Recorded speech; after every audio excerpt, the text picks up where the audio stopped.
Special guest in here, NBA legend, dancing legend now, also a pretty solid MC.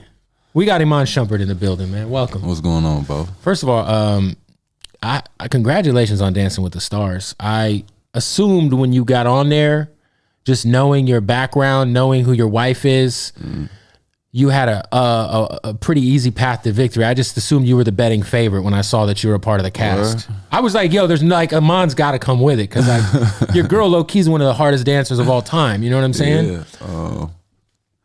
I mean, shit, I'll take it if that's what you felt. But how like I wish it was smooth like that. What was that like? I mean, obviously, I didn't even know there was 30 seasons. I thought it was a 30th season. No. That's crazy. It's a competition show. Like It's not a. I went it with the assumption that I was finna go in here and have a ball and just. It was gonna be fun. It was gonna be light. Yeah, be dancing for a couple of hours. You know what I'm saying? Whatever. And it's pretty hectic after a while. I don't know. It was like I damn near didn't want to do it. You know what I mean? Like you get. It's like this is more work than I thought. You just get exhausted with doing every dance that you don't know. You know what I'm saying? Like it's one thing to, be a kid and learn how to walk once, man. But it's like if somebody tried to teach you how to walk 10 different ways. As a 30-year-old, you looking at them like, hey, bro, this looks better and feels better, so I'm gonna do this. Like, you know what I mean? Like that's what your mind wants to say, and it was just like all the small technicalities. It was just like to get my habits to break. It was so difficult. I didn't think it was that difficult, and I'm lucky that Danny stayed in the practice. Rehearsal space with me for as long as she did, because we did get a lot of practice in. But by the time we did get the trophy, though, it was worth it. So it was definitely worth it, man. Was it like a different type of challenge for you? Obviously, being an athlete, coming from, being one of the however many people are in the NBA. Was it 370 people in the NBA, something like that? One of the 370 best athletes in the world when it comes to basketball, to go into the dancing world. Like how much of a different challenge was it for you? It was huge. It's a big adjustment. It's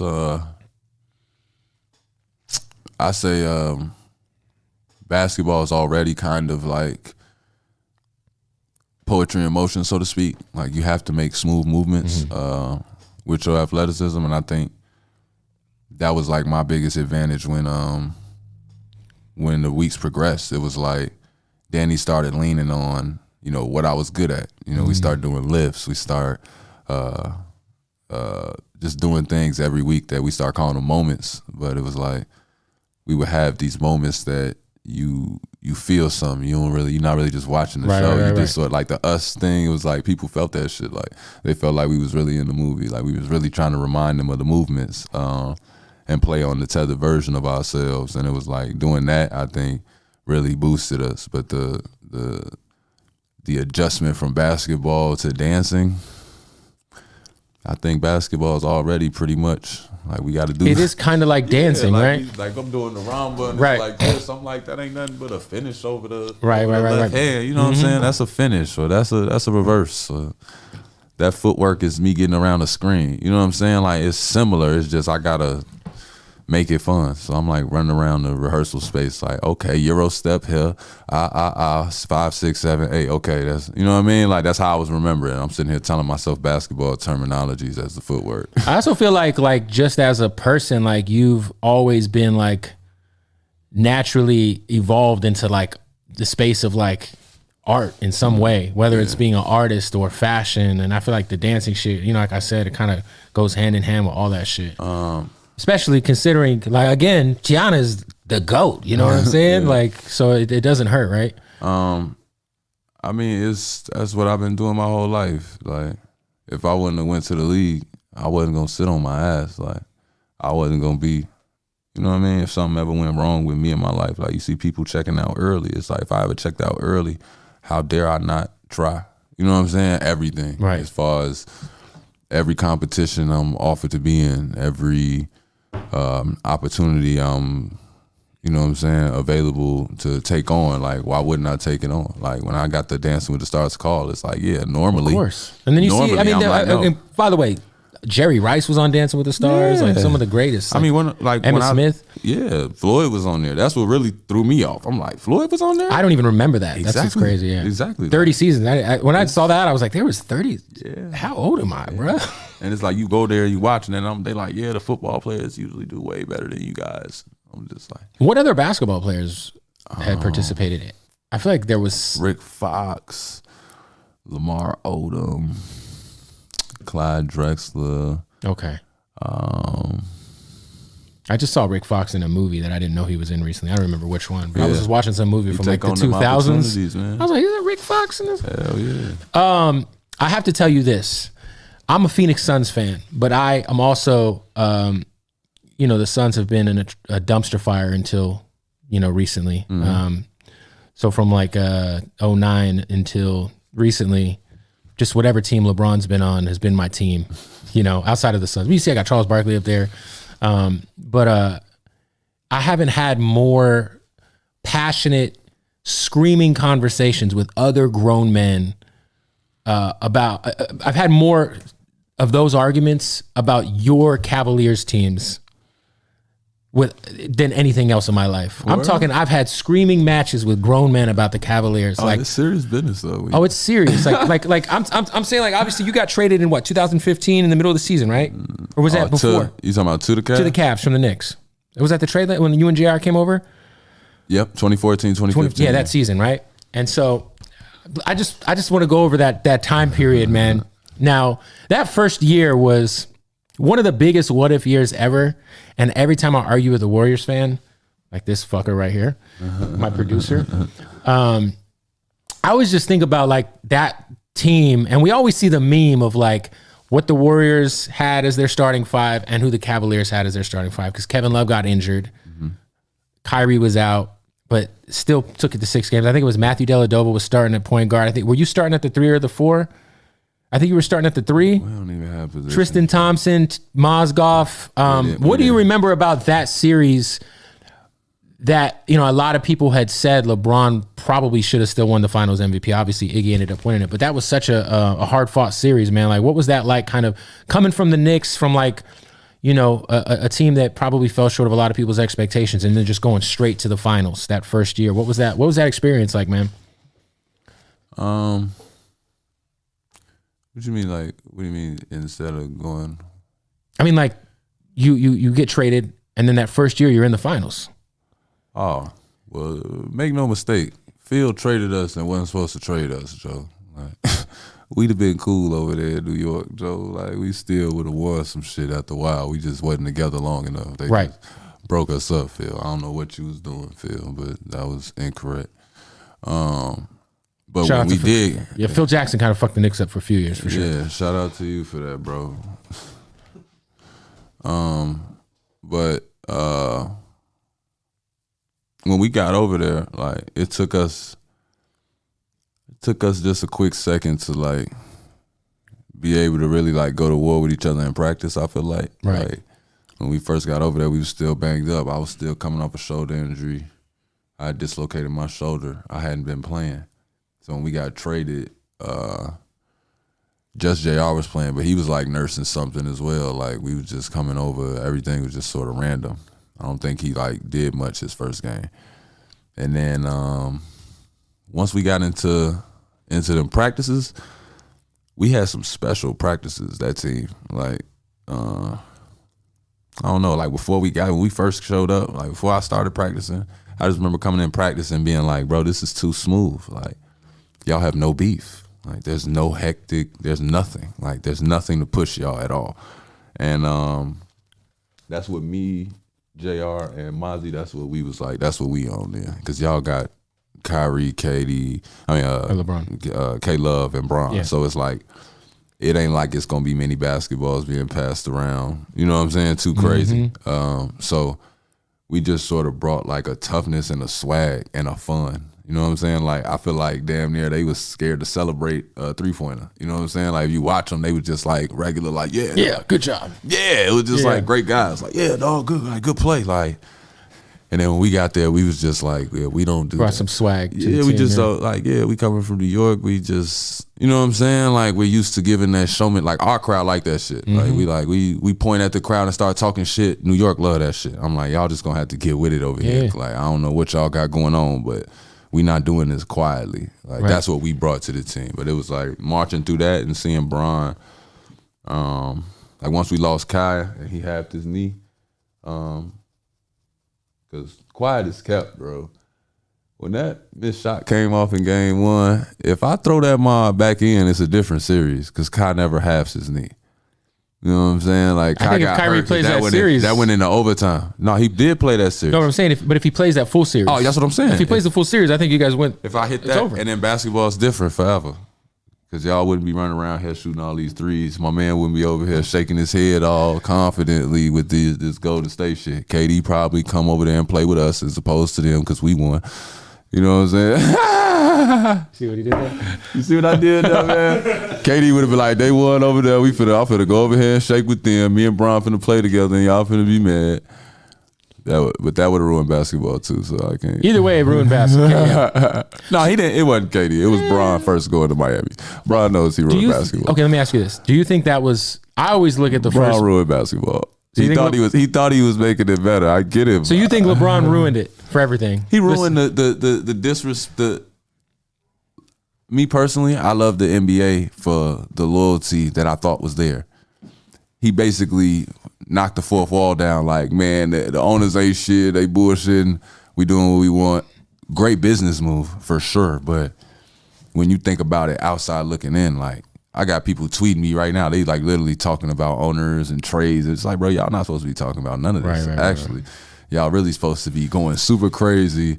If you're a businessman and you sitting outside looking in, you like, damn, the fans are supposed to be worried about the games. They supposed to be talking shit like they used to be. We used to just sit there and talk shit. Like, of course.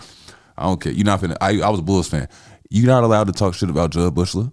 Shout out to Jud Buechler, also a great volleyball player. No one knows that. Like, you're not allowed to talk shit about Jason Caffey. None of my guys. Jason Caffey, or what was the other guy's name? Randy Brown. Shout out Randy Brown. You know what I'm saying? Like, I went to school with his son.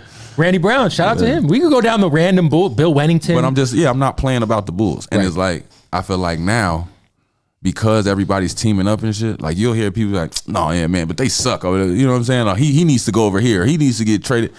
I'll be listening to this shit like, bro, I'm like, do y'all realize the players that y'all just willing to just, if they don't win this year, like, y'all, he get traded there and he can't win this year and now y'all just done? I'm like, bro, these two playing styles is gonna take at least 3 years to figure each other out before y'all even got a shot. Y'all big and y'all small gonna have to play together for a little while. It's become like an arms race though, right? It's like very much like it gotta happen fast. It has to happen immediately, or else it's like everybody's on the hot seat. Yeah, everybody's tweaking and it'd be like, bro, they lost 3 games. Like, bro, chill out. Like, it's 82 games. Somebody lose 3. They start caring about what the man wearing as he come in. Like, it's just all type of frantic. And I feel like all the franticness happened when Bron went to Miami. That's when everything became so critical. Man. I guess I agree with you in that aspect that things changed as far as people. Oh, no, I'm not talking about the development of the game. If you watch people, how they scoring today. I just mean like the way the fans perceive the game. Yeah, they look at it like it don't mean much. Because I always look at the first super team from that era being when Ray Allen and KG went to the Celtics and won that first year. But that's not LeBron James. It's still not LeBron James or Dwayne Wade for that matter. Like, y'all got to do that. Because that was even like kind of end of KG, peak KG, but kind of towards the end. No, for sure.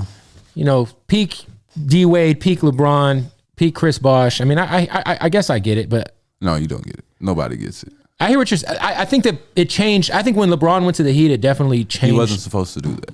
The way fans looked at the way they really start looking at it like it just don't mean nothing. Like, loyalty means nothing. So when you talked about the Knicks earlier, and how Phil, because he ruined it. Well, Phil was as great of a coach as he was probably one of the worst basketball people. But it's because basketball is in this hot seat mode. So if we not winning and he on the hot seat, he thinking, oh, I got to shift it and I got to do this. And it's like, goofy. No, you wasn't. You ain't like our ball. Because you got drafted in 2011. Which was a crazy draft. That was Kyrie, Kawhi, A lot of players are in that draft. DeMar, Jimmy Butler. Kimba. Wasn't Kimba in that Morris draft? twins, Kimba. Yeah, the Morris twins. Alec Burks. Burks is a great player. Vucevic was in that draft? Vukovic. Yeah. Who else was in that? That was a hell of a draft. Jimmer Fredette. Jimmer. Shout out to Jimmer, man. He should have, yeah. But no, when you go to the Knicks, Melo's there. You got a great young nucleus, yourself, J.R. Smith. We just took too long. Took too long to win, man. Amari had signed in 2010. So by the time you got there, because Amari that first year with the Knicks really had like a MVP type season. But then I think after that, the injuries kind of caught up to him. But do you think that that's what happened with the Knicks? Like, had you guys stuck around and gelled a little bit longer?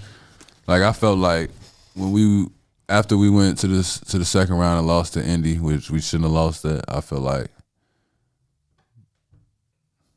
I'll keep my comments to myself on that. Well, that's the Paul George, Roy Hibbert, Lance Stevenson team. Yeah. Keep my comments to myself. Oh, keep it. We should have won. We should have won. Okay. Wait, how many games? How many games did that series go? 6. 6. Okay. Should have won.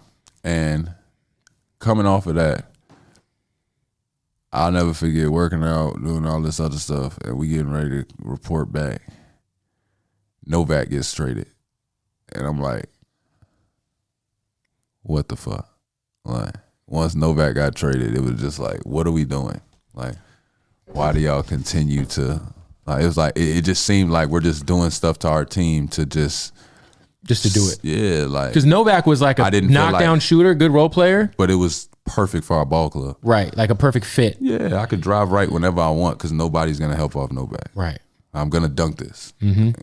Anybody got an issue with it? Like, bring your man over here, Novak. That counts for 3. Either count by 2 or count by 3. Yep. But if that's how I felt. Pick your poison. But we all knew each other. We had a vibe, an energy together, and then it was like, yeah, Novak's gone.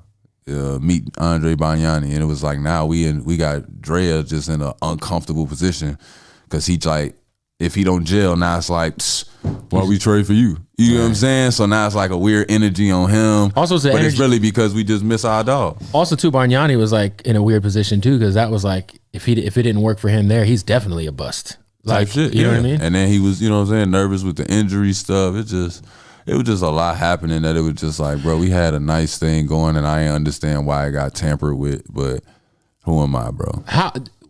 I'm trying you were there during the Linsanity shit, right? Mm.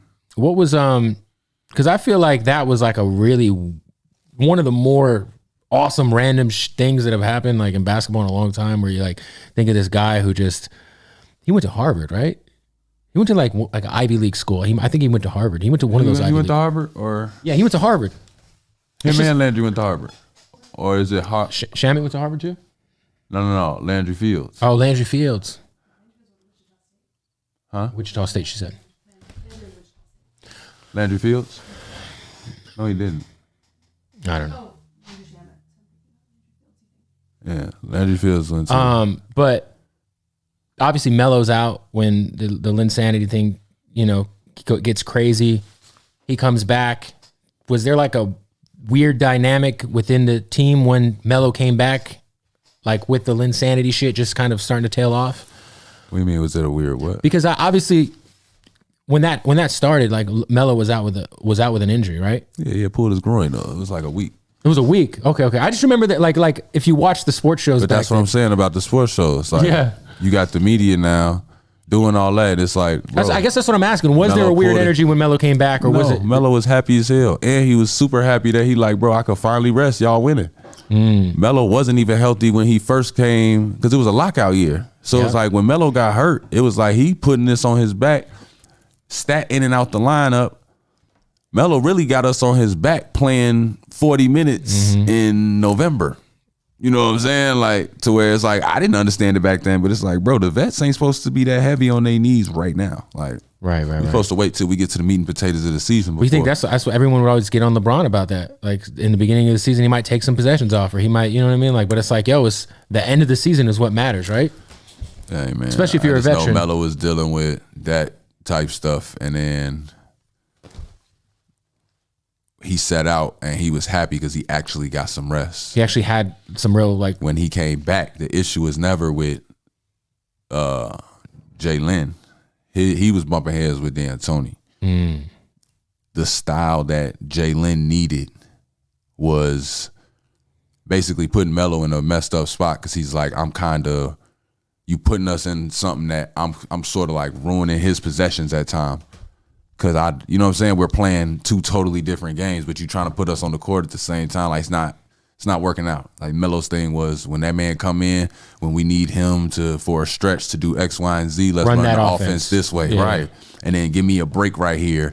And then, you know what I'm saying? And it was like they just weren't, I don't know if Melo seemed too controlling because Melo usually don't say much to a coach. You know what I'm saying? But yeah. And D'Antoni, from what I understand, like, again, I'm a Suns fan, so 7 seconds or less era, Exactly, which is why it was like Melo understood, like, this is what you like. Like, Jalen come in, quick decisions happening, woo-woo, but he's like, gee, I'm just not.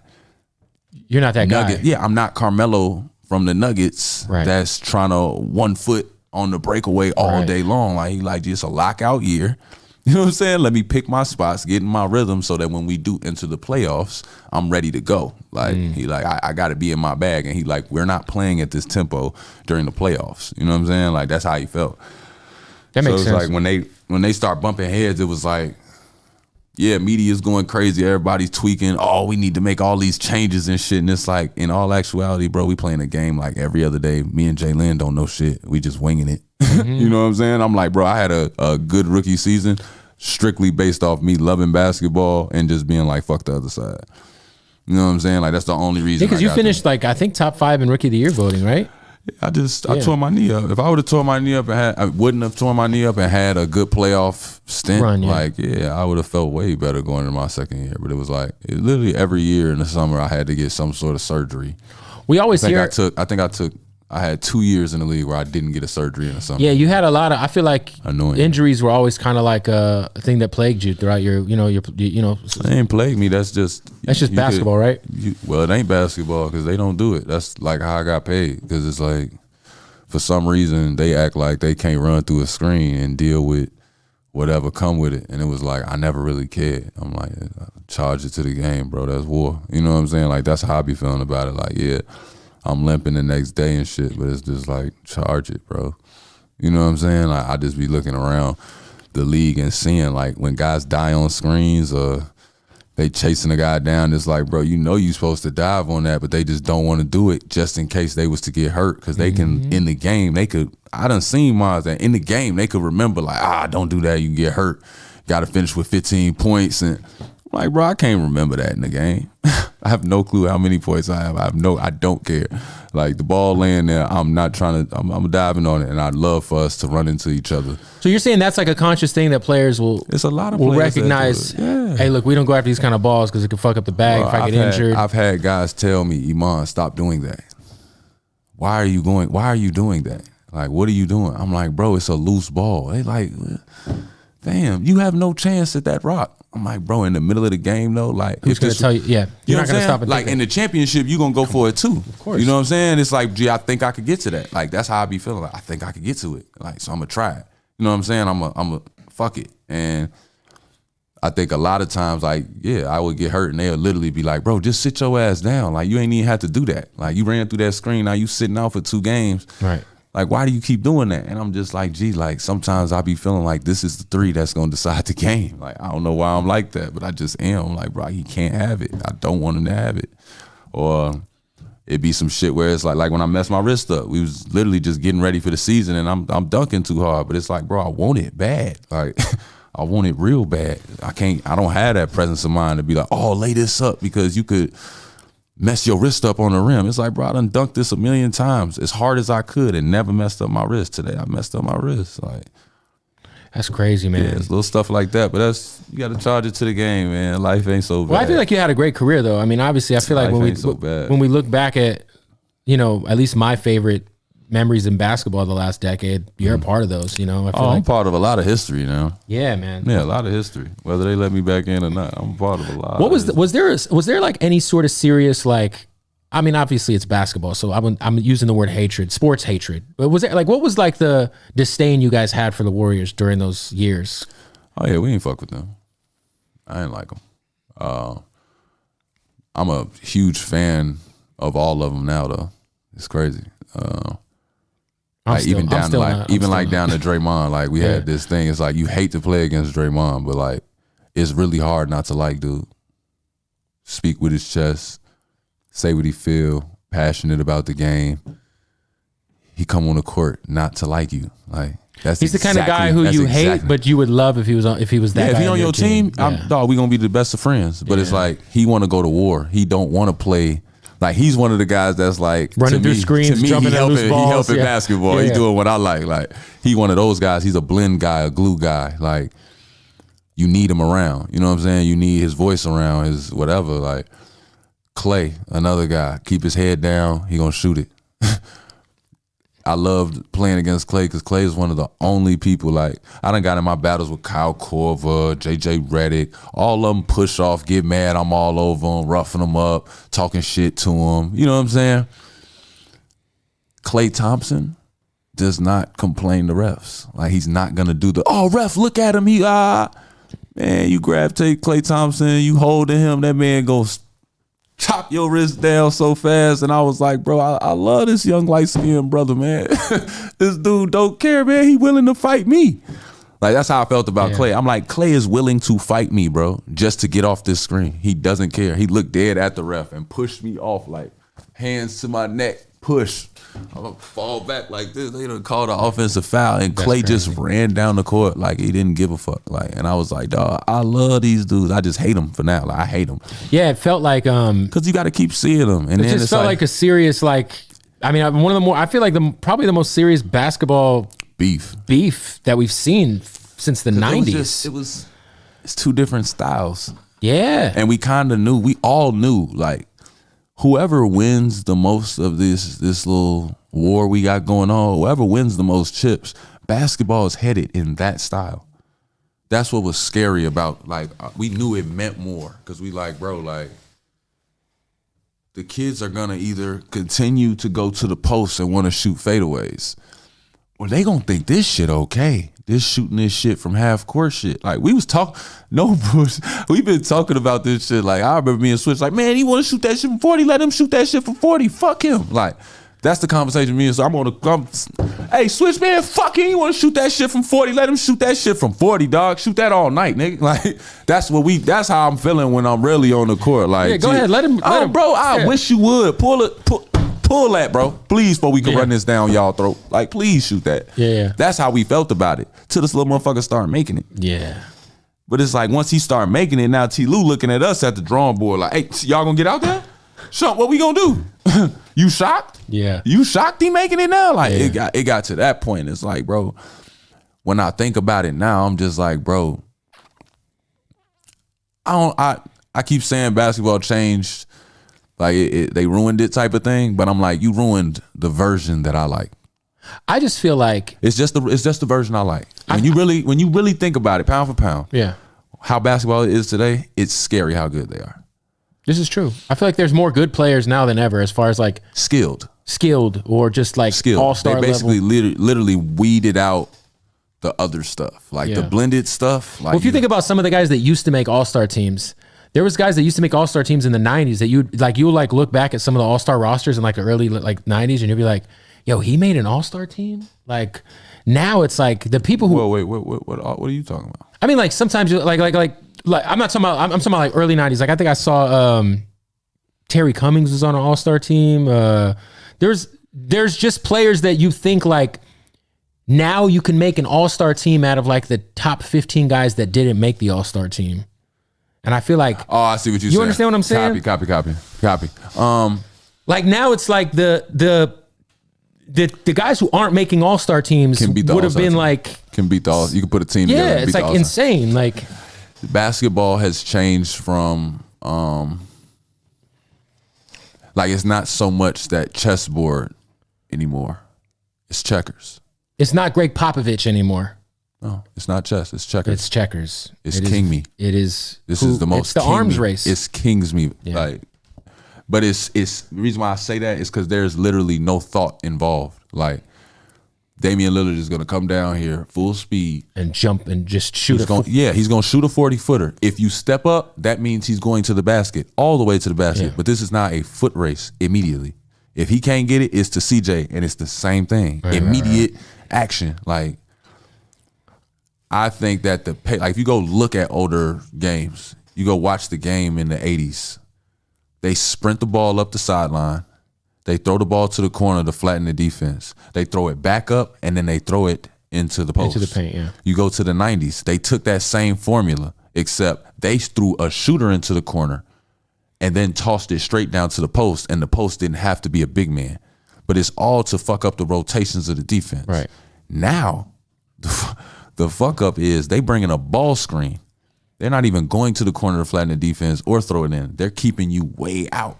So it's like when the game changing dynamic like that, when you're watching this shit, I don't know how other people process it, but like I done had to sit there and like watch, I got to play whoever the best player is. So I get a lot of this watching how they coming down and being like, bro, their point of attack. Literally, yeah, you were kind of the guy who defended the best player on the other team. I got to deal with that. Right? That was what you... So I'm looking at every scheme like, I'm like, bro, I've literally made it to, like, you got to think, my first year in the league, I had to guard all those in-game possessions. So I'm used to, at the end of the game, I'm about to have to go to the post and deal with so much contact and drops and backdoors and shit that I got to deal with in this mode. And it was like... Also, when you got drafted, that wasn't the best, like, you were probably the best defensive, like, at least one of the best defensive players on that Knicks team, like... Not. No, don't lie to yourself. I was the best defensive player. I mean, listen. I don't want to disrespect your other teammates. No, you could do it. They weren't great on. I mean, you could do it if you want to. Ain't nobody. At the end of the game when it go down, you had to pick up a lot of slack. Is what I'm saying. I mean, I ain't had to pick up slack. It's one of them moves. Like when you get to the NBA, you start realizing these grown ass men. This ain't. Oh man, Melo doesn't know how to guard people. It's nah, fam. Iman, you guard him. I'm finna score 40. Yeah. This grown man shit. This is JR literally a come out there and be like, Tape, Rook, handle that. I'm not chasing him. I don't care what the the plays are, the assignments, and I don't care. You tired? Rook, guard him. I'm tired. I don't feel like guarding him. That's what JR say. And then I'm like, all right, cool. That was my job. Like, what? You tired? What? But stat died on the screen, and I had to guard the 4-man. That's when they first realized I started doing the strip.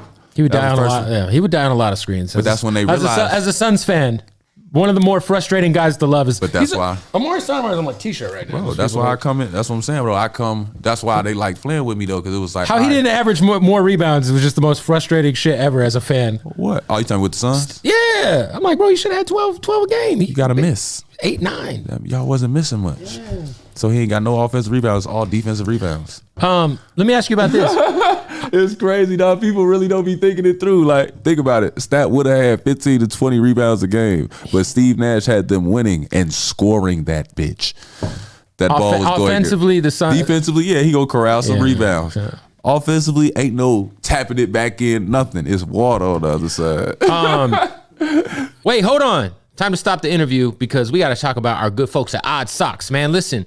If you go to oddsocksofficial.com, that's ODDSOX official.com, use the keyword, it's a fucking promo code. Use the fucking promo code, bootleg Kev. All right, at checkout, you'll save 20% off. They got, man, look at these SpongeBob joints. Man, the Ninja Turtle boys, you know what I'm saying? How about the Naruto guys? And then they got the new Odd Socks basics that are just like, they're just so fly, man. The tie-dye joints. They just, listen, man. Whatever you need, they got it. How about some half-baked boys? You know what I'm saying? Listen, the most comfortable socks, the most affordable socks, the best socks in the world, Odd Socks. So go to oddsocksofficial.com. Use that keyword. It's not a keyword. It's a fucking promo code. Fuck. Bootleg Kev at checkout. Save 20% off, man. Shout out to our family at Odd Socks. If you support us, go support them. Was it like always, I feel like Kyrie cooked Steph in the most important moments in those series. Did you guys look at him as like yo, this is a target. We got to get Kyrie switched on to Steph. Like, was Kyrie like always like? It wasn't a secret. It wasn't a secret. Because I remember when Kyrie got like that last shot that in 2016, like when Kyrie had Steph switched onto him, he had that look in his eyes like this is. We was talking so much shit. Those was one of that time that we had for that was I can't remember what game it was. Kai came off a screen and Steph didn't even try. and Kai, I believe he rescreened it because it was like a dummy screen. And he rescreened it, which Steph's supposed to immediately fight to switch back. And I'll never forget Steph going with the roller. Like he made it his business that he was not guarding Kai. And we all kind of like looked around like, you know what I'm saying? Like what scheme is that? What are they doing? So Bron never lets you off the hook. If he sees something, he gonna exploit it. I want to say we did the same play the next time. They switched again, and then Bron called the next time out and basically told T. Lue all bets off. He has to guard him. He don't want to guard him. Well, by the end of that game, you could watch Steph on the screen. Like it was, I have never seen that. Like he didn't want no part of it. I have never seen that. He wanted no smoke. Yeah, he didn't draw the line until like game 6. Game 6, he drew the line. He was like, y'all not finna keep like, doing this. He started like slapping the floor type shit. Like, nah, fuck that. Come on. Yeah. Like now y'all just disrespecting me. Like y'all not finna pick on me like I'm a little kid. But for a second though, it was like, because I had never seen somebody do that unless it's like you got 5 fouls and you can't touch somebody. Like that's one thing. Yeah, that's one thing. You're protecting yourself from staying he in the had game. like 2 fouls. And he's just like, it's the fourth quarter and he like, yo, somebody come get. You know what I'm saying? Like you could tell he just was like, man, bro, I don't know what to do with him and we need to stop right now. So he just wanted somebody else on him. But then when we start picking on him, like he starts seeing like everything is for like either you're guarding Kyrie or you're guarding LeBron this play. But you're gonna play defense. You're not gonna have no legs for the rest of this series. That's what we was on. And then with Clay, it was just like I was just trying to beat him up as best I could. Yeah, Clay, you got to do what you can do, right? Man, it was like we just gonna keep on pressing at Clay and keep on doing as much sprinting sidelines as we can to keep him dealing with back doors and having to stay disciplined. And then with Steph Curry, you're now gonna guard LeBron. Like you're gonna use your turbo every possession on defense. What do you think is the biggest misconception about LeBron James for someone who's been in the trenches with him? He's my favorite player ever. So like, you know, I kind of feel like he gets a lot of he lost in the finals. That's why people have that stigma of him. He is undeniably, like when you on paper, this is the best athlete. I don't think we've seen a better one that can speak in public. Be great with his family, give us a great, you know what I'm saying, like performance every night. He's never involved in no bullshit. He's not gonna get drunk the night before and have a terrible game or something. He's not gonna give us some like dirty plays. Like the worst thing we had against LeBron was like, bro, why you flopping? And literally he started flopping because he like, bro, I got to get these free throws. If these people getting free throws, like he like, bro, I'm really getting hit. So he like, I'll sell it for you since they can't see it because I'm so strong. Y'all can't see me getting fouled. So I got to go like this to show y'all he just raked my arm. But it's like, besides that, bro, Bron has gone out here every night and played hard. Of course, he going to have his times he take off a day or two, whatever. I get it. You get tired. But I don't know who's been more faithful to their just being disciplined to the game. Like, Bron knows every scheme, knows every coach, knows every player. He knows players in college. You know what I'm saying? Like when we talking about shit like this, he's put together an amazing body of work. I'd say the misconception with him is that them losses came from a lack of what he's capable of, and it's not. It's I think his losses is just his style. That's just how it goes because Bron plays it the right way. At the end of the game, when Mike says, I don't give a fuck what happens, I'm shooting this shot, Bron says, I'm going to get to this spot and shoot. But if I get here and any one of them is flinching off of their man, I'm beaming it to that man and he'll be. And to be fair, I mean, look, Mike also, John Paxson and Steve Kerr, and, you know, there was times where he did the same thing. So. Oh, okay. I thought he was going to say, he was like, you know, Mike did that. No, I'm saying that there was times where he also, you know, at the end of very important games, found the open man. Talking about Steve Kerr, John Paxson, you know, those. But I think I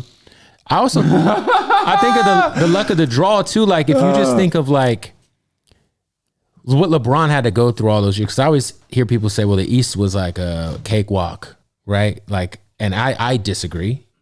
As far as, you know, your guys' path to the finals those years.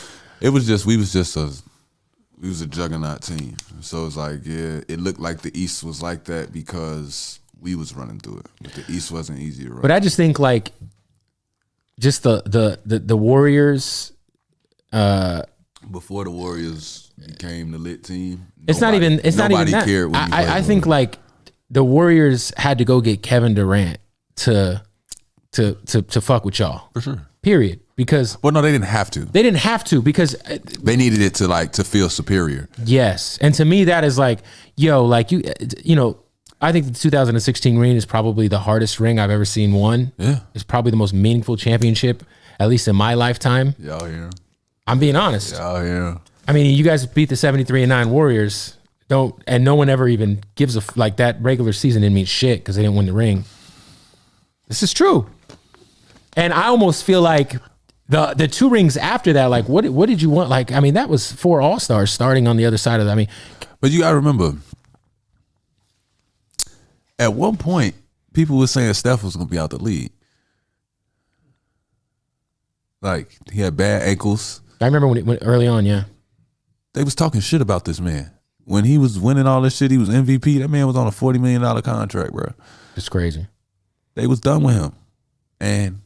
This is the shit that be like, this is why I got over them all playing together. Cause I'm like, bro, no bullshit. I remember when they used to talk shit about Steph Curry and Klay Thompson. Well, those guys, the core group, they all drafted, which is the one thing I can never take away from the Warriors. That's what I'm saying. So it's hard to say they got 4 All-Stars. It's just the KD shit, man. They was just whooping ass, like, and became All-Star. Like Draymond Green is one of them guys that people quote unquote say isn't an all-star, but it's like, bro, he mean that much to them. Like we knew in game 5 when that man didn't play, we saw how different they was. I'm like, bro, no, it wasn't game 5, game 6. If he plays game 6, do you guys think you still win the ring?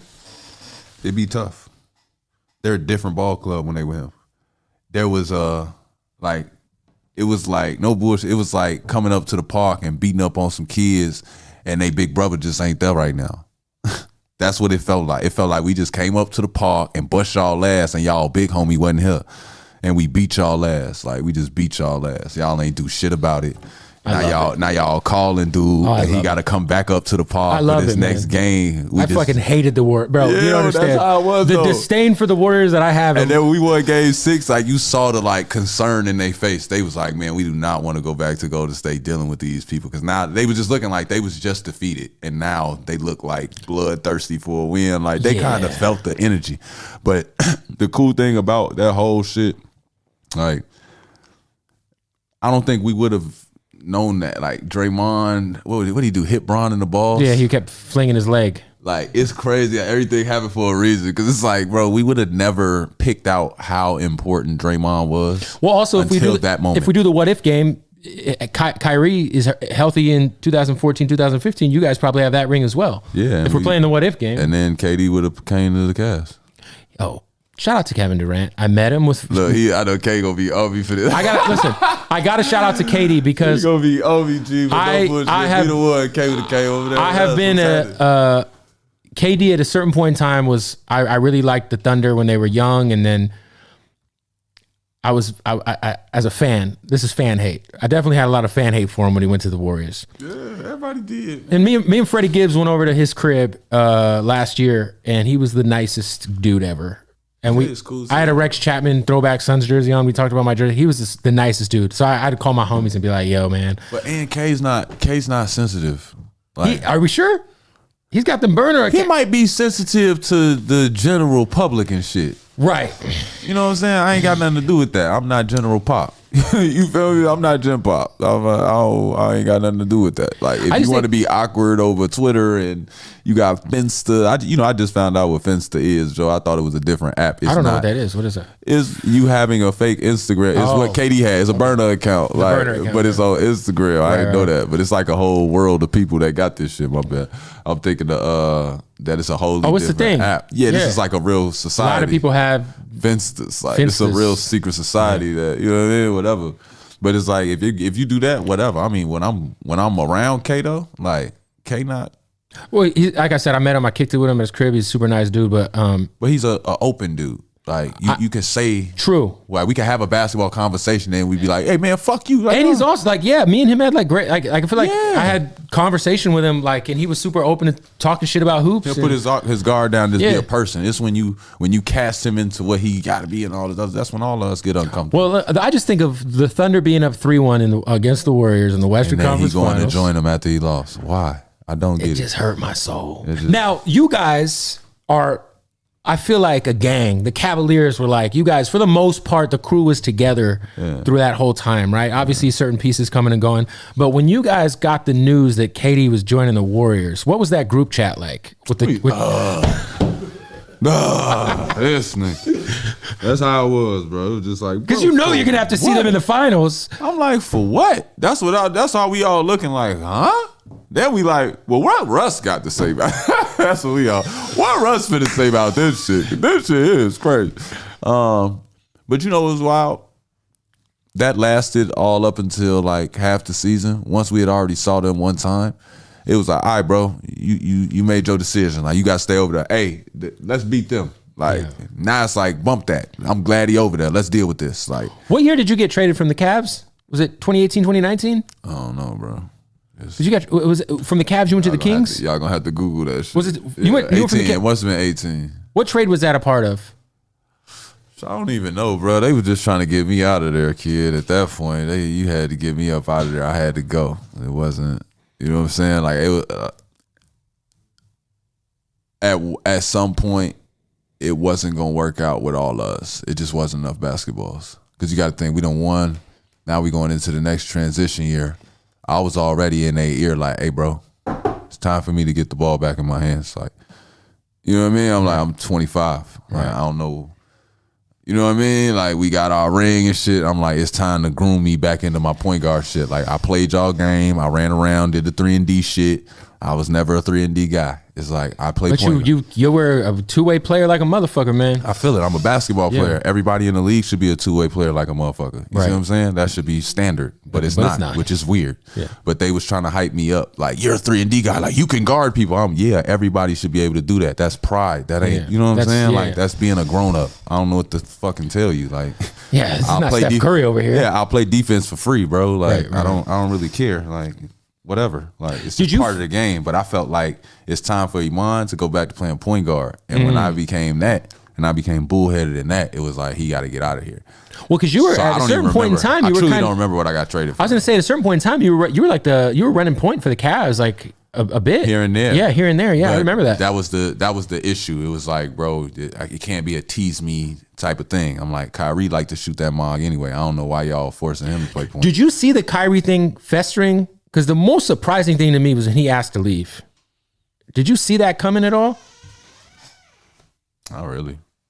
But I've like, we all men. Like, I think people read into it a little too hard sometimes. Like, as a man, how you wake up today ain't gonna be the same as tomorrow. You know what I'm saying? It's like, it's stuff that he dealing with, talking directly to ownership that, you know, a little past our pay grade if you're not the guy on the team. Right. You know what I mean? So it's like, all the stuff that was happening behind the scenes, we didn't know. Kyrie had been there longer than anybody. You know what I'm saying? That's a deeper rooted conversation for him. Like, it didn't really, I didn't see it coming. It wasn't a shock though. Right. I'll say it that way. That's fair. I knew Kyrie wanted some things to change just based upon him being him and being there that long. And it's hard to do that when we don't know who Batman is. Kyrie's like, y'all going back and forth with when I'm Batman, and I don't like it. That's fair. You know what I'm saying? And that's what was tough. It's just like, you got so many people here. It's like, even when JR has these moments, one of the best heat check players ever. Yeah, but it's like, you got the moments, you got to have the moments where it's like, hey, bro, I get it. I played with Melo. You know what I'm saying? Like, I get it. Also, when I was like the young guy that shoots the wild shots, and y'all want to talk about my shot selection and shit. But he like, at some point, it's end of the game. That's a 10-year vet. Throw that bitch in there and let him play with his back to the basket. Right. Like, at some point, we got to activate him to see if he turns into what he's supposed to. But that's the issue. Like, they don't do that. They'll just leave you in that role, and you got to play it for 20 years. You know what I'm saying? Like, that's where players become unhappy, where they're like, I'm sitting here like when you watch your favorite players, you like I watch the development of them. Like you watch a guy come into the league and then he can't do this or he can't do that, and they put this, and then it's like now year 5, they like, all right, let's see what he is. You know what I'm saying? Let's really go for this title. And it's like you look at it now and it's like, can he do it right now? What can you do for us right now? If they don't have it, trade him. That's some real shit. Talk about you. You know what's crazy is I remember the first time I saw you rapping. I knew you were like making music, but I saw that cipher with Los and Travis Thompson, and I forget who else was a part of that cipher. Cash. Yeah, it was was it BT? Was it 2018 or 2019? And what's my boy? Who else was in that? Who just said? You already said Los. Yeah, it was King Los. It was Travis Thompson. It was you. It was you said Cash Doll. I'm forgetting somebody. I'll come back to it. But I remember seeing it and being like, oh shit. You always got mistake for designer. But you're a better rapper than designer. Oh man. But like you actually like, obviously this is not something that you just picked up, you know, because you were bored. Like this is something you have been doing for a long time. Like kind of take us back. How long have you been making music, or at least playing with the thought of like rapping or writing rhymes or just developing that? Writing rhymes probably since like 6th grade. Making music and developing what that was it till my freshman year of high school that I started recording. My homie, and I wasn't even like going to a studio. My homie had the Some at the crib. Yeah, he had the new Mac computer, and with that new Mac computer, they had that built-in mic. Yeah. Learned how to GarageBand. GarageBand, yep. Throw the headphones in, and then he would put the little blanket up to cancel the noise. And I mean, this just still didn't sound all the way great, but we was selling mixtapes. Like I was in high school selling mixtapes. Along with other things, but I would package everything together and get it out to you. And it was it was a vibe, man. But that's when I an eighth of weed and a mixtape. You hear me? But it's like I know you gonna listen to it now. But it's like I was doing mix CDs, so I was bootlegging everybody else shit. Bro, me too. That's how I got my name, Bootleg Kev. Literally, I was just fucking burning CDs and I had taking them to the swap meet. Yep, I had the 2 CDs, all the Gangsta Grills and everything, all the Southern Smokes, everything, and all the G Unit radios. I had a folder with each mixtape cover. I just took a little you'd find it online, print it out, and then put all them shits in like this binder and shit. No, I would go to, and I have like 8 versions of the CD stacked on top of each other right behind that album. And I literally wasn't even like, you wouldn't even get a CD case sometimes. You just get the CD. Get a piece of paper. I used to go to Office Max. Piece of paper with all the songs. Like, put that in right now. And like, you ain't got no case. Put it in right now, dog. That's so crazy. Play this new card I used to like go on the message boards and download all the mixtapes and shit and albums. Win Mix, Bear Share, LimeWire. And then I'd hit Office Max and buy the Slim Jewel cases. I had a little bootleg. I used to go shoplift the ink. Did you get the color coordinated cases? Yeah, the yellow. But like, you know, I used to print all the covers off. Yeah, my little cheap ass printer, and I would go steal the ink because the ink was fucking expensive. So I would go. After a while. I'd steal the ink cartridges out of the demo printers at the store. And then after school you can get them. And then I print the covers, and then I'd be at the swap meet every weekend slanging mixtapes, man. And DVDs too. So OPIF high school, man. Do you remember what the bestseller was? That was me cleaning them printers out. What's the bestseller? Like, do you remember which artist or which project? College Dropout. Wow. I've never sold so many of one project. For me, it was I've sold hundreds of Game, the documentary album. The documentary did well too. The documentary was moving, boy. But I was big on mix CDs. I always had at least like 25 requests. Oh, I used to do that too, where somebody would give you a list, and I'd be like, "Cool, $20, I'll go make the CD for you." Exactly. See, you was charging way more. I should have charged that much. My kids at my school. I would charge $5 per mixtape at the swap meet. $5, but if you wanted a custom mix, it was a dub. So if like, let's say, See, I should have did that. Yeah. My custom mix was like, it was like $10. nah, I'd be like, yo, you could get this. Cause I was really running them dubs. You could get this new DJ Drama mixtape or whoever's mixtape. But if you want me to put some shit together for you, it's $20. You know what I mean? Yeah, but the 20 was really for the, you know what I'm saying? For your time. Party. No, your party favor. Like, it wasn't. Oh, I see. You see what I'm saying? So the Like, 20 was for the 8th. That's what I'm saying. Like, I was more on that, and then it was like, now it's 25 balls, 30 balls coming each time we dealing with a customer. You know what I'm saying? We killing two birds, one stone, but I'm getting my project out there. That's how I felt about it. Like, I'm getting my music out there. Like, but what was crazy was people really was rocking with it. Like, and at this time, you're obviously a star athlete at school, I'm assuming. Which is why they took it away from me. They made me stop because I wasn't, back then I didn't know, nobody made it out where I was from. I'm not, where are you from exactly? Opal River Forest. So I went to, that's my school. Opal River Forest is my high school. Okay. But I'm from Opal, which is, we border kids. So if you got Chicago, we are the town inside the city that's literally says, if you cross this street, you're now out of Chicago. But it's Chicago like a motherfucker. Right, See what I'm saying? But that's the cool thing about it is because I get like people that be like thinking I'm finna be like this suburb kid. Like I look great on paper. You know, on paper, I'm a great citizen. I'm an outstanding guy.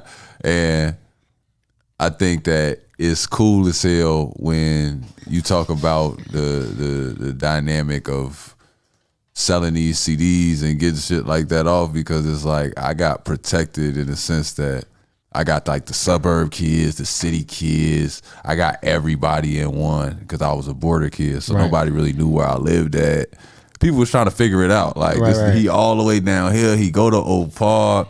His grandma stay right here. Like it was like that. But it was like my clientele was just going crazy. And then I'm rapping and I'm freestyling. I'm doing all this. And I started realizing like people are really giving me a chance to do this. But I'm super flagrant in my raps.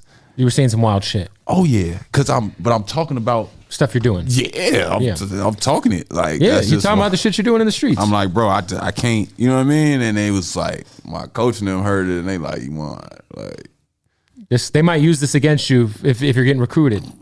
Fair enough. Like, immediately, yeah. Like, you have to stop. So I basically was like, telling everybody, like, yo, just please, like, don't upload this shit. Yeah, like, just try and keep it as low as possible. Like, we just, like, doing, like, just what is that? PR damage control. Right. Yeah. Shit. Like that's what we try to do that.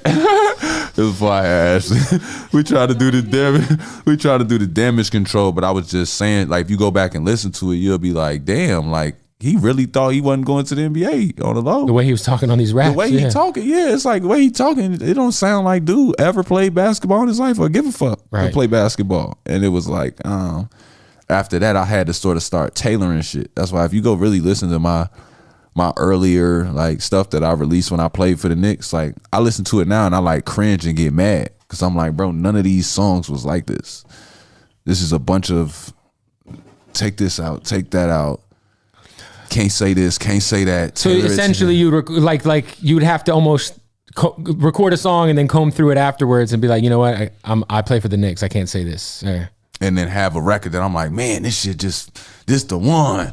And then I'm like, I can't do nothing with that one though, because you can't say this. And then it's like, I can't release it because I would have had to release it during this time, but we play tomorrow. And now everybody gonna think I'm not focused. And all, so it's just so much shit. If you drop music during the season, people are gonna look at you crazy. Yeah. Exactly. And then it was like, because I was able to stay on beat and everybody else, that it's like playing defense, right? Dude, listen, there's historically some of the worst rappers ever came out of the NBA. Real talk. But Jesus, it's like, because Ron Artest was horrible. God bless him. I went to a Ron Artest music video shoot with Mike Jones and like when I was like in high school, and it was rough. True Warrior. I remember his label, True Warrior. I was at the video shoot. Shout out to True Warrior Records. Oh, it was the Mike Jones reference to me, man. You remember that song? Yeah, Ron Artest and Mike Jones? No. Oh my God, it was bad. But I was at the video shoot. Why? It was in Phoenix. I was a kid in high school. They're like, Ron Artest is shooting a video on the South Side with Mike Jones. We're like, we in there. What? I swear to God, bro. Why was he in Arizona? Dude, I have no fucking clue. Mike Jones is from Texas. No, he's from Texas. And this is peak Mike Jones. This is like Swisher House. 004. Yes. I'm like, we're going. It was at this record store called In the Groove Records, and we were hanging out. Mike Jones he shot the video inside of the store. There was a barber chair, and he's like getting his like fade while he's doing the video, and it's a Ron Artest song. I just looked it up on YouTube recently to see if it was still there. It's still there. Terrible. It's so bad. See, that's how I feel. Like when I go back and I listen to it, I'm like, bro, I could tell I'm like reading raps, not feeling them, not. Yeah. That's the thing about music is. Tell my homies ain't in the studio right now. Like I could tell what these songs are, and it's like I get it. Like even when like I used to be like getting mad when moms used to be doing the whole. They like, man, out of the NBA rappers, I just feel like it's Dame and la and doing all this other shit, and I used to just be like, I used to low key be getting annoyed, like. Cause I'm like, damn, bro, I should have just saved all my music and until just after. Dropped it now. Yeah, even when I see stuff like when people bring up the best NBA rappers, they'll like play a song that I did when I was in it was like 2010, 2011 type shit. And they'll play that song and be like, who's the best NBA rapper? And I'll be like, bro, that's old. Yeah, like I'll be like, what's, you know what I mean? Is this to piss me off? I'm like, y'all trying to piss me off. Y'all steady starting threads and shit. I still think it's y'all play. I still think y'all gonna play Dame new shit. Y'all play Shaq. Y'all play Shaq shit. I was gonna say I still think it's Shaq. Shaq went platinum. Think it's Shaq. Shaq went platinum, and he had Nas and Jay-Z on a song together. Shaq was playing. What's the song? I don't know, but you see what I'm saying? I forget the name of it. But this is what I mean about the rapping shit. Like, I feel like we all took an L until somebody's singing our lyrics. That's real. Like music is about bringing us out. Can't Stop the Rain by Shaq, man. You still don't know it. You can't stop the rain. Come on, that shit was. I mean, that wasn't his part. It was a great hook, though. No, that's fair. I think Damian has. I think. Nigga, don't tell me about a sampled hook. Do you think he starts singing the sample? Do you think sing his part, my nigga? Do you think Dame has at least done the best job of like juggling both? No, I think Dame is a superstar athlete with the money to put behind it. I think the NBA is way more lenient with Dame doing stuff, like letting him perform for All-Star, doing all this, which I'm happy for him. I'm not hating. I'm just saying, if I was a rock star, like if I never played under Melo and Stat, and when I went to New York, it was just my shit, and I was the rookie that get to shoot it 30 times and do whatever the fuck I want. Right. My music it went different because it was like NBA can't say nothing. Or I'm selling his ticket. You might have been Kevin Knox, low key. No, I'm just fucking with you. That's the thing. I was just playing. Guaranteed, no sir. Like I had New York cracking. Like, no. I remember. It's like if we gon' let him shoot 30 shots a game to where it's like pressure or not, nigga, I'm shooting until I get in the mix. Like in high school, it's like, bro, whether I'm having a good stint or a bad stint, I got the ball so much I could sort of get in rhythm. You can get in a groove. You know what I mean? Yeah. Like it was like if I had that, then it's like they would have never hit me with he's not focused. Then it's like if I say a curse word or two, who cares, my nigga? I'm signed for $100 million. Like, yeah. Also, you're a human being. People cuss. That's what I'm saying. We're fucking grown ups here. And which I started to realize once I'm like 27. I'm like, bro, fuck y'all. I got a daughter. Like, like y'all not just because tell me how to talk. I graduated from listening to you motherfuckers. Yeah, like, it's crazy. Yeah. That's why I got to that point where I'm just like, bro, you think you like a better parent because you lie to your kid all day, like they don't close the door and talk about the real you. Like kids know exactly what you doing, bro. It's just whenever you gonna let them in on it. So it's like with me, I'm like, once I got to that point where I got daughters, it was just like, I'm gonna say what I want and sort of do what I want. That control is kind of gone, but I feel like it's helping my music. Like it helped people to connect with me if they know, like, dude, a lot like me. Like I thought he was like this superhero that never makes a mistake and shit. But it's like, honestly, bro, who's rooting for him? Nobody wants to root for dude. The like goody two shoe ass. Like I'm not rooting for him. I don't like him. Do you feel like now your music is in a place to be, kind of like the forefront of your focus as far as like, obviously, you got past. Yeah, I think at this point, it's got to be. It's the only thing it's literally the only thing that can never be taken. Father Time ain't gonna take this from me. Mm-hmm. It's gonna live on forever. Yeah, this Father Time just can't take my voice. You know what I'm saying? Well, Father Time can. I ain't gonna hit that for a longer time. It's gonna be a while before that happens. Exactly. Basketball, athletically. I mean, everyone has. I could still go out there and do everything I need to do and play the game, but it's like at some point that was gonna stop. So it's like I knew at some point I was gonna tap more into the art side of who I am. Mm-hmm. You know what I'm saying? It was just a matter of everything lining up, and I feel like right now, entertainment wise, music, is people want to hear me tell my story. That's my favorite way to do it. What are the MCs, artists that are kind of, you know, currently doing their thing right now that you're actually like a fan of? There's so much dope hip hop that's out right now. My newest, I'll say flowers. Handing out my flowers is Joyner Lucas. Joyner's fire. Best videos. It's the videos in decades. It's the video. I feel like he reminds me of, you know, when we grew up, we were watching Busta Rhymes and Missy Elliott and type shit. Yeah, and it's like we know what we're going or Ludacris. For. Remember Ludacris? We know videos? what we're going for them for. Like Joyner Lucas's videos they're so awesome. Well thought out. They're just amazing. He got a great team, and he could rap his ass off for sure. You got a great team. But I love that he doesn't hang his hat on if he has a club hit. 100%. It's like, I'm gonna give you content. I'm gonna build this organic fan base. Conceptually, it's dominant, and I fuck with that. Him, Dirk is just.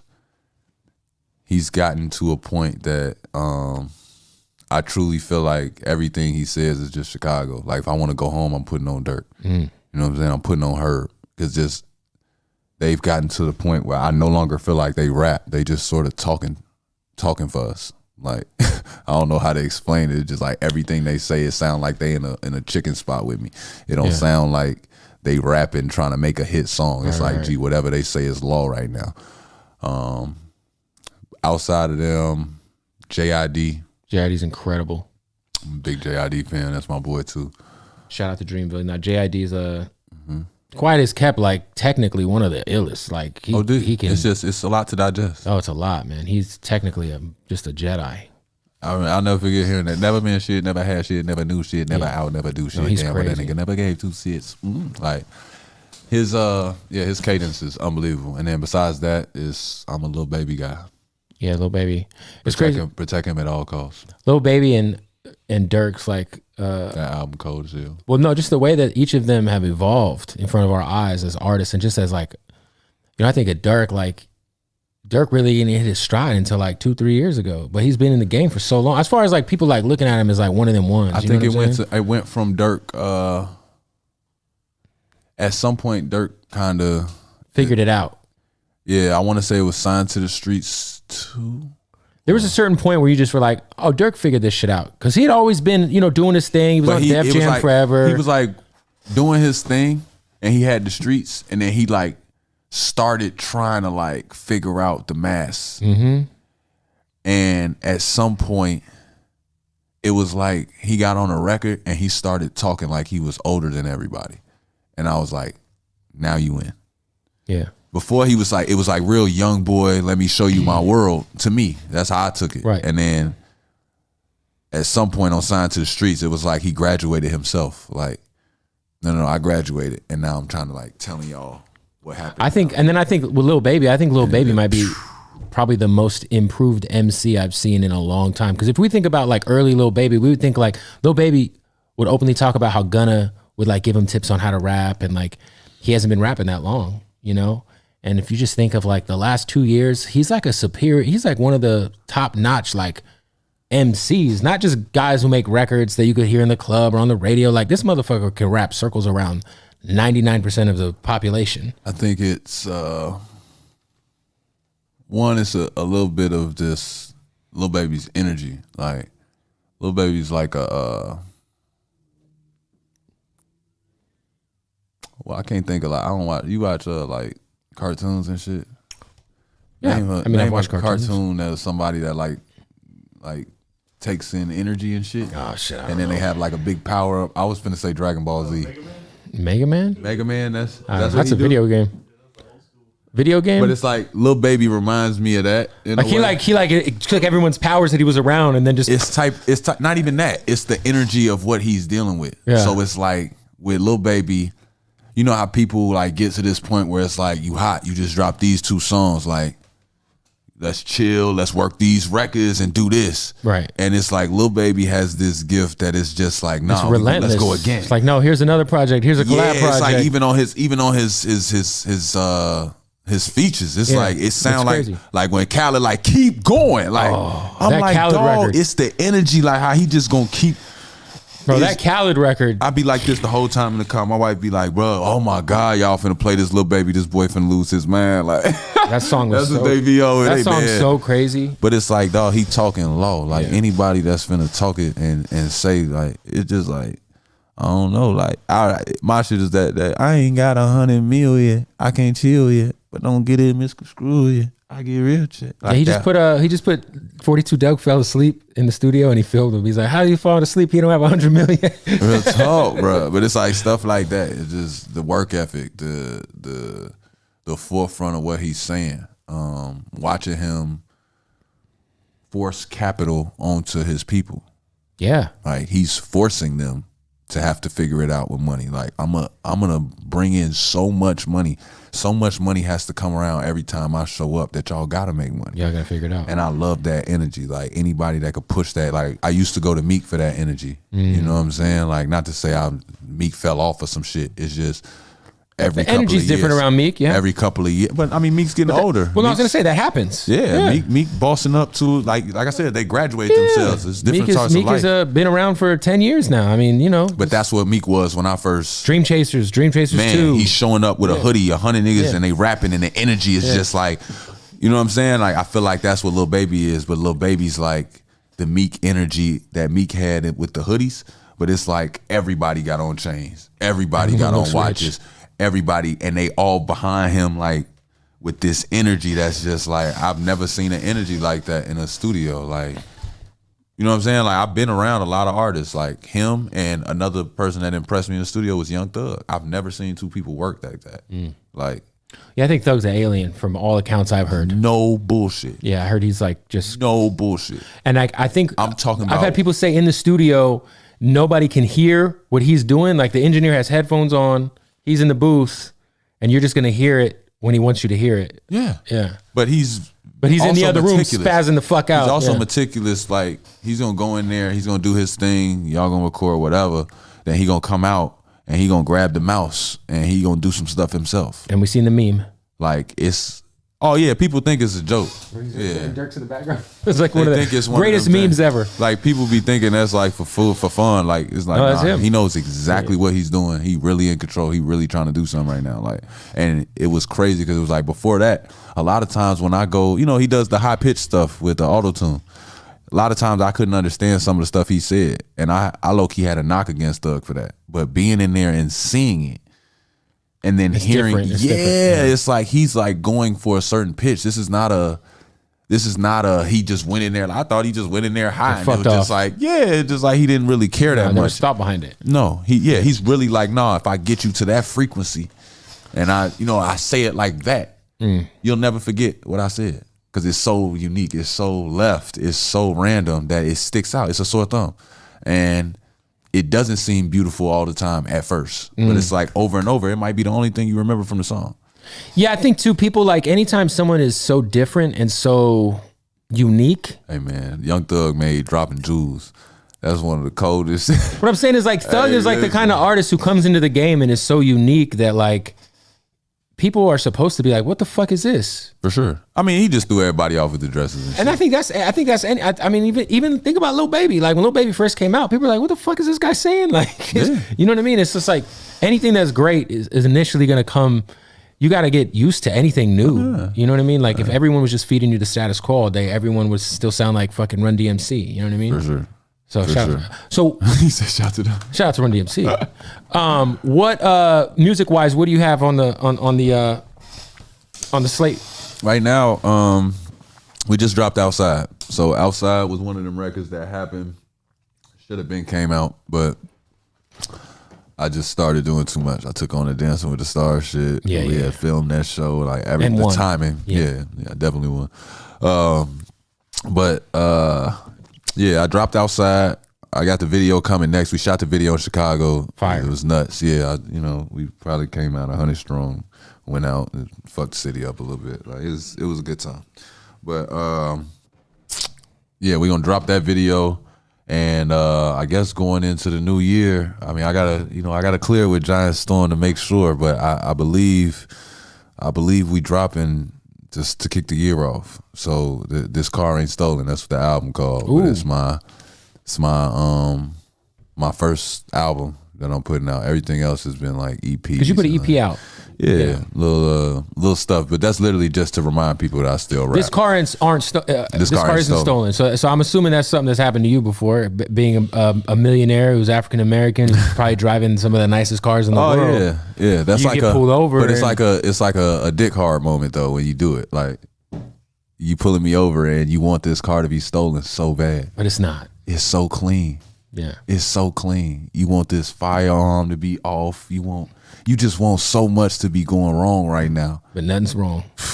It's so fair and square. Yeah. I love that moment of looking at the cop like, what's up, bro? He's like, oh, you Iman? Yeah, that's me, bro. That's me. Yeah, I played with bro, all that same dumb shit. But you pulled me over for some bullshit. Skate. Yeah. Yeah, let me out. I gotta go. I really need to leave, sir. I do. Sir, can I have my ID back?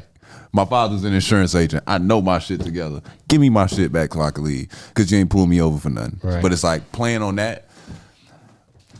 I've been slammed on the hood of cars. I've been patted down for no reason. I've had to deal with all the same similar things as everybody else, being an African American man that stands over 6 feet. Right. I'm automatically a threat.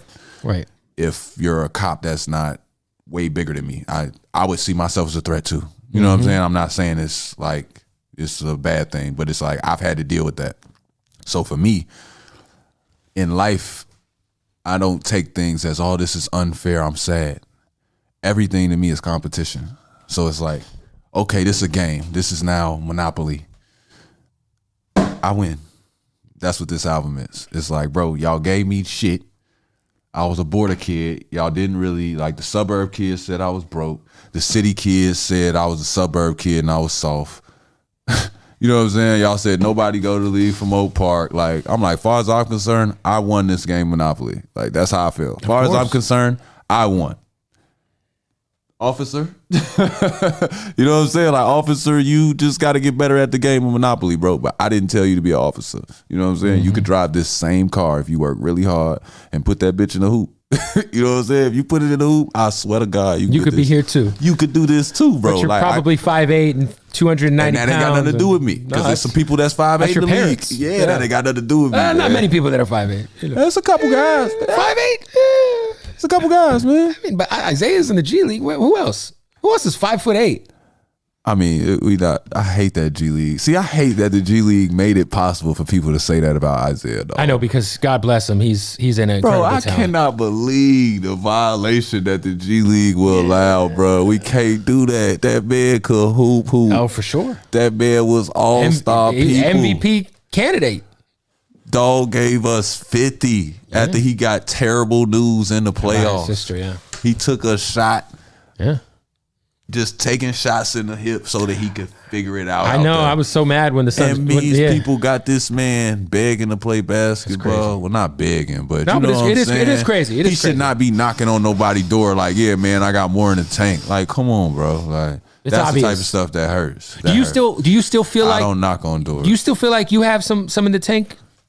I got more in the tank. They don't feel something. But I'm saying, do you have do you still want? There's a lot of people playing basketball right now in the league over me that I feel like they should not be playing ball in the league over me. You know what I'm saying? No, I'm just not willing to violate. I'm not gonna give y'all specifics and try and violate people. But I mean, I could go through some names. I'm an ultimate competitor. Everybody that know me in the league know, bro. I want to compete. I want war. I want conflict. Like, I love that energy of basketball. I'll tell you who I would rather have on the Suns.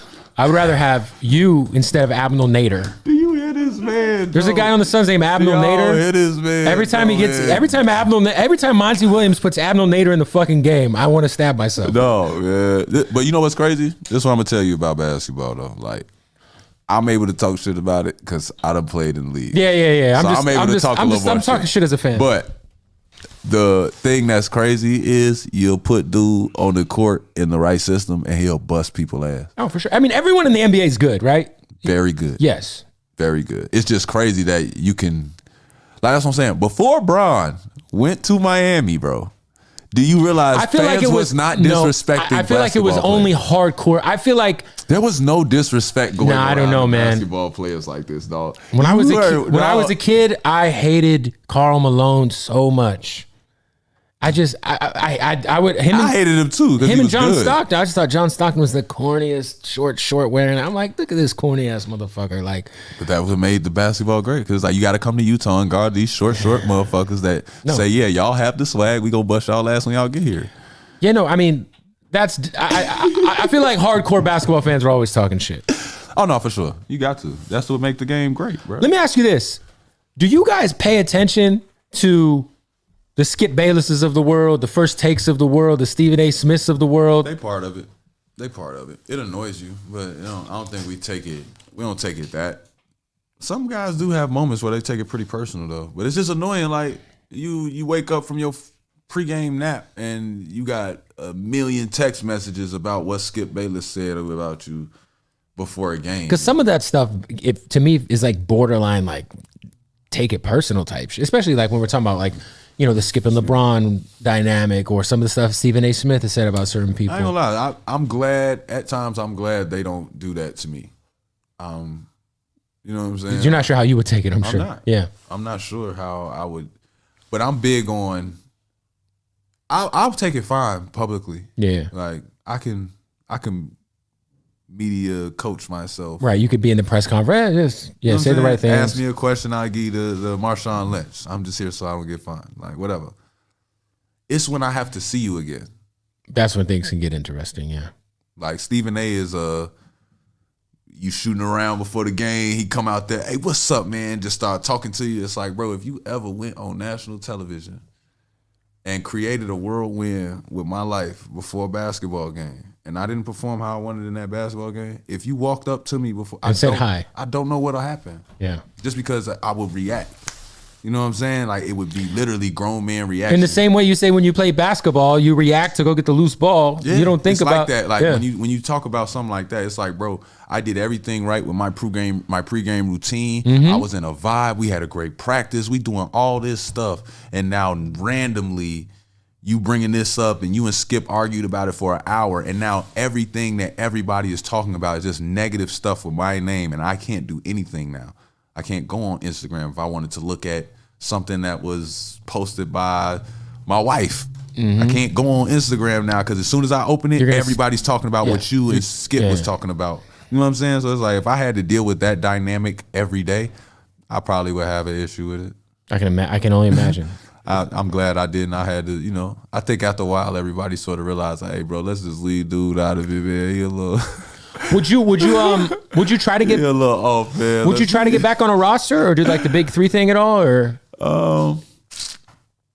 I don't know. I ain't never gonna say no. I love basketball, bro. Like I just like playing basketball, so I wouldn't rule the big three out. Big three is always. I love watching the big three. I think just like playing basketball. I like to see ISO Joe out there. You know what I'm saying? It's just love. It's like, bro, we gonna play anyway. Yeah. I try and explain to people all the time. They're like, man, Joe, I wish you just. It's not like you stop playing. Yeah, it's like, bro, I don't not love basketball. I still play. I'm like the owners of that ball club and the GM is going a different direction. That has nothing to do with Iman. Like you not finna. Like, bro, if y'all want to come to the gym that I be at, like, you got to know somebody. Right. But it's like, dog, we be in the gym, like, we getting it in. Like, it's just whether or not the opportunity is there. Because I'm like, though it's like I'm working my ass off, they can't just be like, oh, yeah, you want to come in. They got to make sense. Like, they got young guys they drafted. They got right. They got the G League. They got G League guys that are already there that are 22 years old and healthy right now and under their wing. Right. It's like me. It's hit or miss, bro. It honestly is. If you bringing in a 10-year veteran, right. I'm 30 years old. I don't come with. Well, you're not that old. I'm 31. I know, I'm just saying. But what I'm saying is, if you got a 22-year-old and you wasn't finna give me the ball 20 times a play anyway, 20 times a game anyway, why wouldn't you pay the 22-year-old? Do you think? Because I think of like a team like the Lakers that have lost a lot of their defensive credibility this year. That's what I'm saying. That's on Bron, man. Bron know LeBron can call. Bron, you know what time it is, man. That's on you, shorty. What do you think? You know what time it is. That's on you, bro. You know who you can call, shorty. Melo too. It ain't just on Bron. I lied. Melo, that's on you too, man. If y'all don't want to hear nothing about y'all defensive issues and leadership, veteran issues and all, I don't want to hear that out of them too. Well, I was going to ask you, like, as just from someone who's close to, Bron and Melo, like, and also as a basketball guy, what do you think is wrong with the Lakers this year? Shit, Shump doing an interview with you right now. That's their issue. So you should be with them. Nah, I'm playing. Nah, for real, it I was playing, but I'm kind of serious. Like, I really do feel like it's something that's, I haven't been around the team to know exactly what it is, right? But to me, they don't get down together. Like, I feel like that I don't feel like they hanging out. Like, well, I feel like they traded away a lot of that, right? Because if you think of like, for sure, but I mean, there was a time that during that Cavs season that Bron literally stressed the importance of us all hanging out together. Like, I remember was it the Halloween party with Steph Curry? He would always do stuff like that. Was it the Steph Curry tombstone? Was that what it was? I forget what it was. It was something like that. It was like a Warriors tombstone or something. Or one of LeBron's Halloween parties. I don't remember that. Oh, it I don't remember that. That's fucking good. But so you think it's just the fact that they don't really get down together? Like, it just, I don't think they got a chance. They haven't had a chance yet. You know what I'm saying? Like, maybe COVID, all this other stuff. Like, it just doesn't look like a bunch of guys that have been hanging out and playing pickup against each other enough. You know what I'm saying? It's like they don't know how to all the way get each other vibing. And that's, once you add Russell Westbrook, it changes a huge dynamic. Do you think that was do you think that was the right decision? I don't think that was the right decision at all. I think that they would have rather have had Buddy Hield and kept Alex Caruso. Because that's what I think works better. It works better for Bron. Right. But you're also talking about 19 years in Bron. Yeah. You know what I'm saying? So it's like, I saw today that they were saying that the Lakers are. It's okay to bring Russ if you got a 19-year in Bron, because it's like Russ will push that pace. And if LeBron has to sit out 2 weeks, there's someone who can hold the fort down. Let me ask you this: there's a rumor going around that the Lakers are looking into Ben Simmons. Mm-hmm. If you're the Lakers GM, hypothetically, Iman Shumpert, you're the GM. We've seen it happen. James Jones is the Suns GM. He was in the league not too long ago. That'd be an incredible GM. If you could trade Russell Westbrook for Ben Simmons, would you make that swap? If I'm the Lakers? If you're the Lakers, you're making the swap. For sure. Right. That's fair. For sure. But that's just me. That's my preference of basketball. It helps you a lot on the defensive liability that's happening. You got the best perimeter defensive guy in the league, It arguably. becomes great on defense. Yeah. It ruins a lot offensively. It does. Which scares them. But it only ruins a lot offensively if you're not willing to take the challenge of what the challenge is when taking on Ben Simmons. The challenge of taking on Ben Simmons is he doesn't shoot threes, but it's not we need him to. He just doesn't shoot threes, and it's okay. The moment everybody gets that shit out of their mind, he's going to be fine. Who gives a fuck? DeMar don't shoot threes. Yeah, and we don't give a fuck. But DeMar's putting in work right now. But listen to me. Ben Simmons been putting in work. No, you're right. I just think that DeMar offensively. Ben Simmons been putting in work. Don't fool y'allself. Listen, don't fool y'allself for what Ben Simmons been out here doing, man. No, I think he's been the best defensive player the last 3 or 4 years. Fuck the defense, bro. Offensively, he's a bit of a liability, though. No, he's not. He just doesn't shoot the three. You don't think he creates some spacing issues? If he was 6'2", y'all would not care that he can't shoot. If he was 6'2"? Because he's 6'8" and he light skinned, y'all got an issue with this man not shooting. Are you saying he looks like a tall Steph Curry? No. Yes. Yeah. That's precisely what I'm saying. That's literally what I'm telling y'all, bro. Literally. If this dude was just dark skinned, I don't think we would care. But he is technically, he's supposed to be able to shoot the three. And if I was a coach, I would not give a fuck if this boy shoot the three. I can't believe he got this far without shooting the three. I wish I could have got that far without shooting the three, bro. Right. I wish to death that coaches never turned me to 3 and D. I hate shooting threes. I've always hated it. Never liked it. Felt like it was soft. Made me look soft. Made me feel soft. I didn't feel tough when I had to shoot hella threes. And people was like, you got to go back to that mode. I'm like, bro, they took the ball from me. I stand in a corner. I feel light skinned. I feel like the sun is not hitting me at all. Like, that's how I felt. You know what I'm saying? I feel like I'm losing my superpowers standing over here. It's just not the same. And I feel like if the Lakers take on Ben Simmons, it's like, shorty, if you let that man run point, he pushing that tempo all game. Now you got him and Bron going back and forth, both of them point forwards. You changing the game. That's Twin Towers at the PG. We've never seen that. Yeah, I think AD's got I don't know. And then you got AD. Yeah. Give me 2 shooters and let's go hoop. Yeah. They just need the shooters. What the fuck is the other side gonna do? They just need the shooters. But yeah, I would pull the trigger on that. No disrespect. And then you would sign yourself to be one of those shooters. No disrespect, God. You know how I get down with you, shorty. Go to war with you, against you, whatever, man. There's no disrespect to you, but if I'm being a GM, boy, I'm getting that ring, kid. Couple of quick ones. The most frustrating player you ever had to guard? James Harden. He learned how to bend that rule book. The loophole god. The best I've ever seen it done. The best I've ever seen it done. He's like an old white man for taxes. He gonna get the most out of it. He's gonna get you the biggest return. You gonna think you have to spend $100,000 in taxes out the window. He's gonna get you back 50. Yeah, that's him right there. But James is he figured out a way to like, for everything that you got on him, he figures out the loophole by next year. Like that 1 foot shot just became from people, you just start picking up his footwork too good. And then he came with a 1 foot 3. Yeah. And people thought it was a joke during the summer, and it was not a joke. He started shooting it in the game. It's unbelievable. Somebody that got the balls to shoot a 1 foot floater 3. Yeah, no, it's crazy. Off a step back. What about someone who you feel like you had your biggest personal rival on the court? Somebody who, maybe there was a little personal tension where, maybe you guys went to war so much that it kind of felt like, there was like some serious energy at a certain point in your career whenever you would step on the court with someone.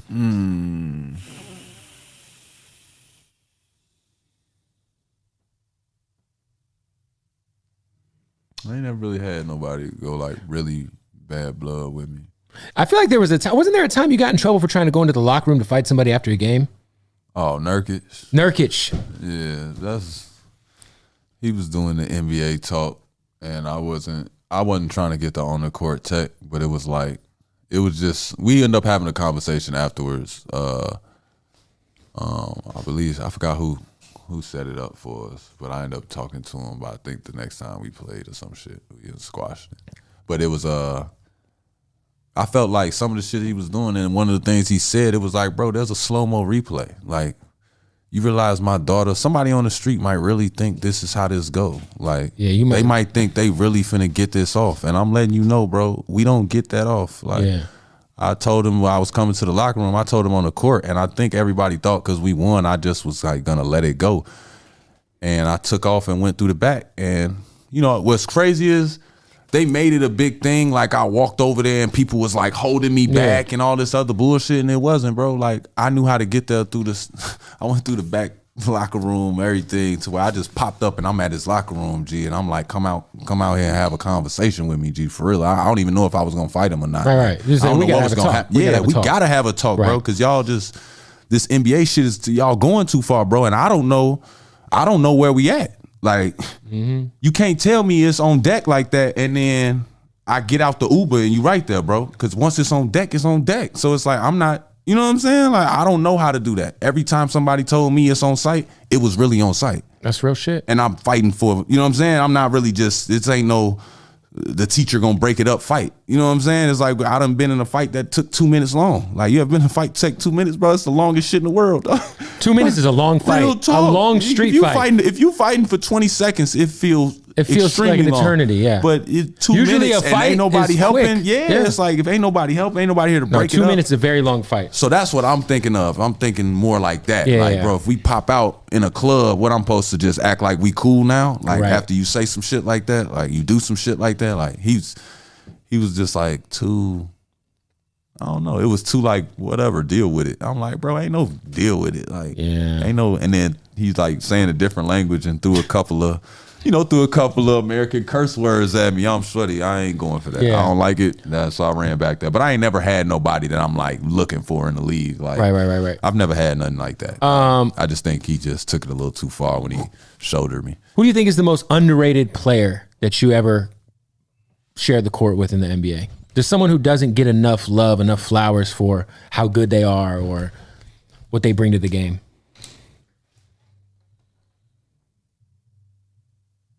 J.R. Smith. J.R. Smith. I think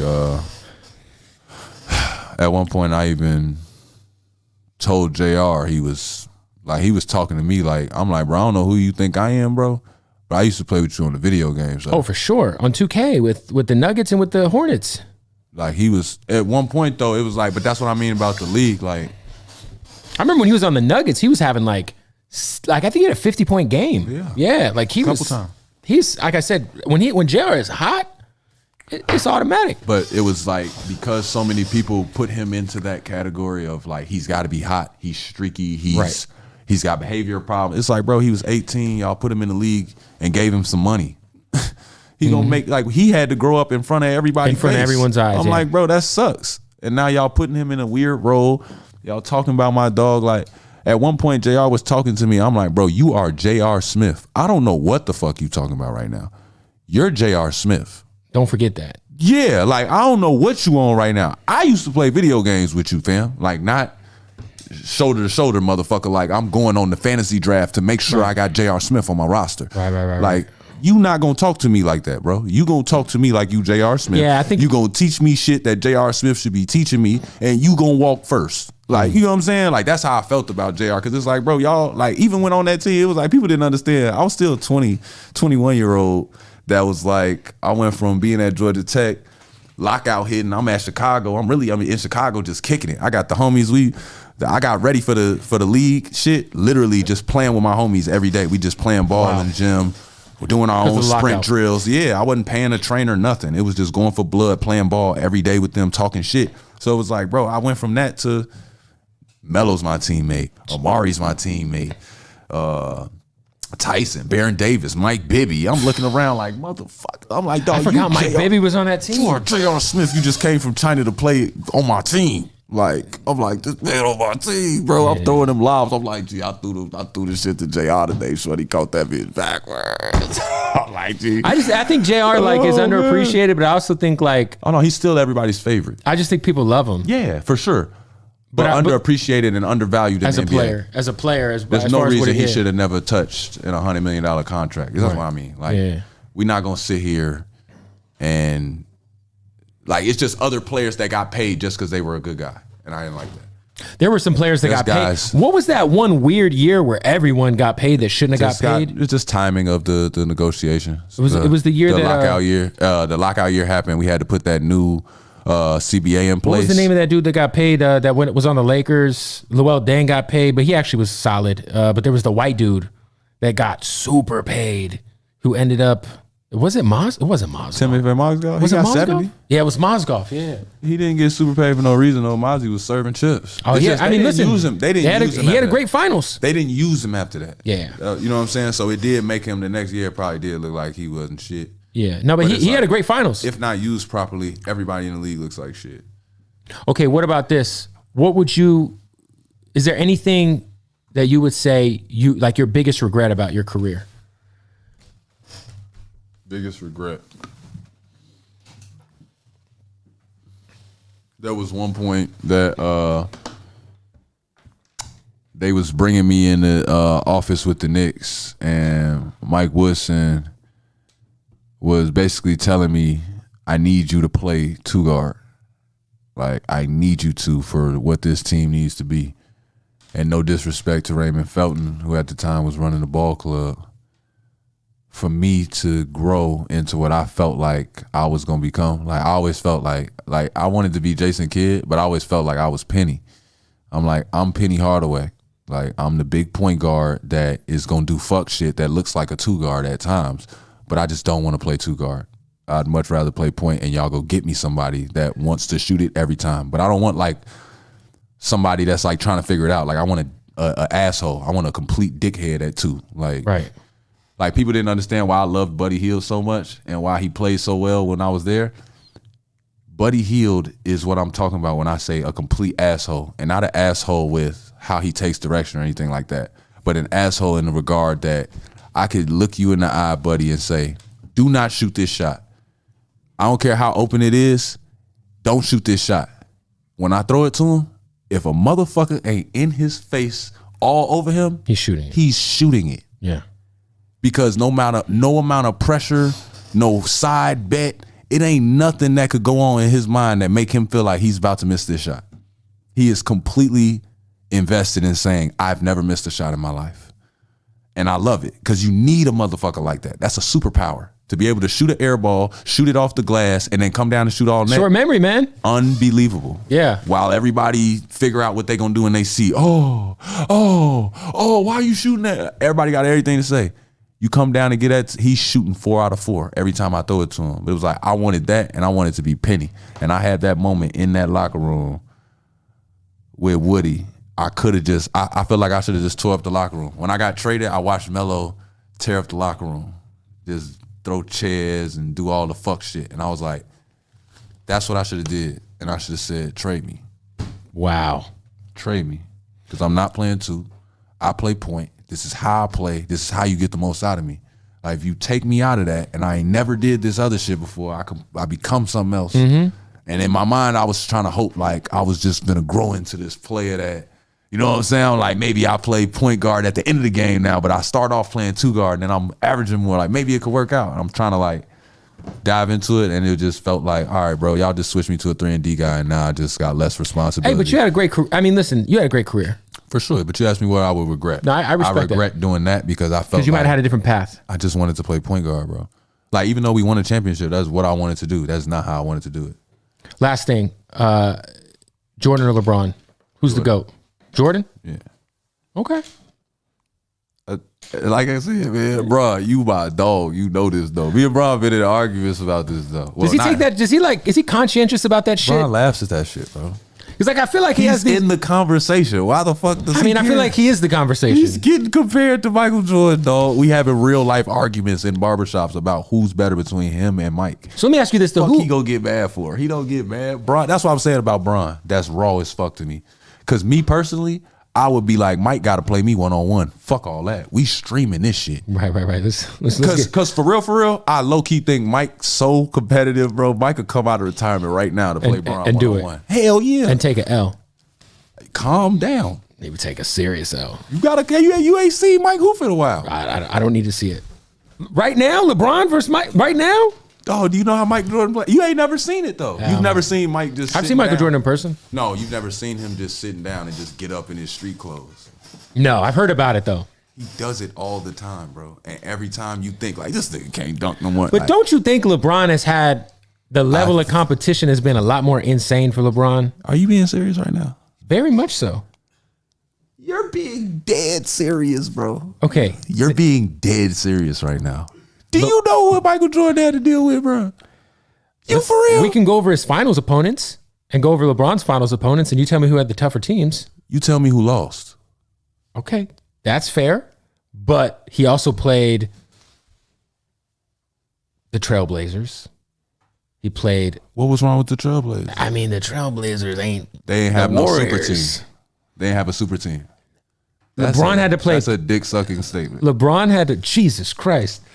This is only a statement that a retired Iman Shumpert could make. I'm just saying, we talking ball. I apologize. All right. So listen, so LeBron had to go through in 05 he had to play peak, or was it 07 rather? Was it 07 or 05 he went to the finals against the Spurs? He's been quite a few times. But well, the first time he went against the Spurs, that was the first kind of incarnation of the Spurs dynasty before Kawhi, right? So that's like peak Manu. So you think Mike and Scotty wasn't going to blow that out? We'd have beat the Spurs 4-0 and sent them the fuck home. I don't know, man. We'd have shook Pop hand like a great guy. I mean, and we'd have told Pop. The Jazz took the Bulls. I think y'all, the Cavaliers, would have swept the Jazz. First, we're not talking about the Cavaliers. But the Bulls didn't sweep the Jazz. It was a serious series. We got LeBron James. We can match up with the Jazz. I could get over a screen. We could deal with John Stockton. The Heat played a Thunder team with Kevin Durant, Russell Westbrook, and James Harden in the finals. We could have matched up with that with the Bulls, fam. Think about it. We got Ron Harper, 6'6". I like how you say. Who was going to guard Mike on that Thunder team? It wasn't going to be KD. He don't want to do it. Yeah. Who was going to guard Mike? What I'm saying Who was going to guard him? So you think that... Because Scottie P was going to guard KD. You think that, Scottie P was going to guard KD. Mike was defensive team. He was going to take Russ. Who we got to deal with? James Harden. Off the bench. 6 man. Okay. See what I'm saying? Who going to deal with Kukoc when he come off the bench at 6'11"? Kukoc. Here we go. We coming to party, bro. Serge Ibaka. We coming to Serge Ibaka would have dealt with him. So you mean to tell me he's so cute. You think... That's so cute. Give me some. You think the Bulls had tougher competition in the finals than LeBron has had? Don't violate the Bulls, bro. Do not compare these new teams to them Bulls, bro. I don't think y'all remember how them Bulls played. Listen. Bro. I don't think y'all remember how they played, bro. I don't think y'all realize how I got to the NBA. I got to the NBA watching these niggas. They wasn't playing with these people. They not finna play none of these games. None of them. You don't remember when Gary Payton was giving us a hard time? What's Phil do? Hey, Scotty, deal with this man 94 feet. I like how he speaks as a we perspective with the Bulls. What you mean? We not going. We never went. We not having it. Yeah. It's got to be dope to see the Bulls be good again, right? Yeah, we raw. Oh, they're we cold as hell right now. And speaking of the Cavaliers are cold again. The Cavs are doing a great job. But that's not we. Oh, so okay. So once you're not a Cavalier for life, you watch that. I'm a Cavalier within the 16 team. I don't know these new guys. I feel like you're like I don't go to war with them. Okay, because I feel like Cleveland will always look at you as like a lifer. Cleveland. You said the Cavs though. So no, they traded Shump. They traded Shump. Yeah, 2016 Cavs, love them. Everybody else, Bulls fan. There it is, man. Big time Bulls guy. Oh, man. Hey, do you think my Suns have a shot at a chip this year? The Suns? Yeah.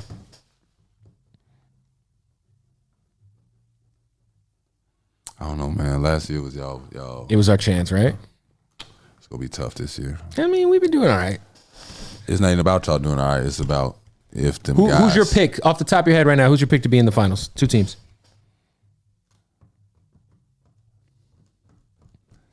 LA. Lakers or Clippers? Got to ask. Obviously, it's the Lakers, right? Or is it the Clippers? Kawhi comes back. Maybe they make something happen. Yeah, the Lake Show, and every time people do that to me when they say the Lakers or Clippers, it always throws me off. It throws me off too. I sure was thinking about the Lakers, but when you said that, I had to think about the Clippers roster for a second, just to make sure I wasn't completely leaving them out. But no, they're not gonna. I don't feel like they got it this year. It'll be either the Lakers and the Bulls, or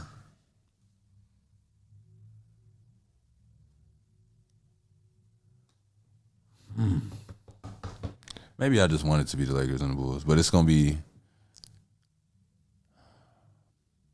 I don't really like a lot of teams in the East right now. It ain't that they're not good. I just don't like them. Yeah, I don't like. I mean, I hear you. I just don't like how they look together. No, I hear you. To even say that, to foreshaddle, because everyone, we all thought the Nets would have been the team, but after obviously that's not. It's not. That's not the Nets yet. Right. Kyrie's chilling. Y'all got to remember that man ain't there. Mama, there go that man at home right now. They always say Kyrie, and I think Kyrie to me is like, as far as like handles and just skill wise, is probably top 5 ever. But for sure. Would you put him up there? Yeah. I mean, who else is up there? There ain't a lot of motherfuckers up there. I think he's got the best handles I've ever seen. Yeah, better than who we got? Him, Jamal Crawford, Allen Iverson. I think when I watch Kyrie play, and it's in slow motion and it looks like art.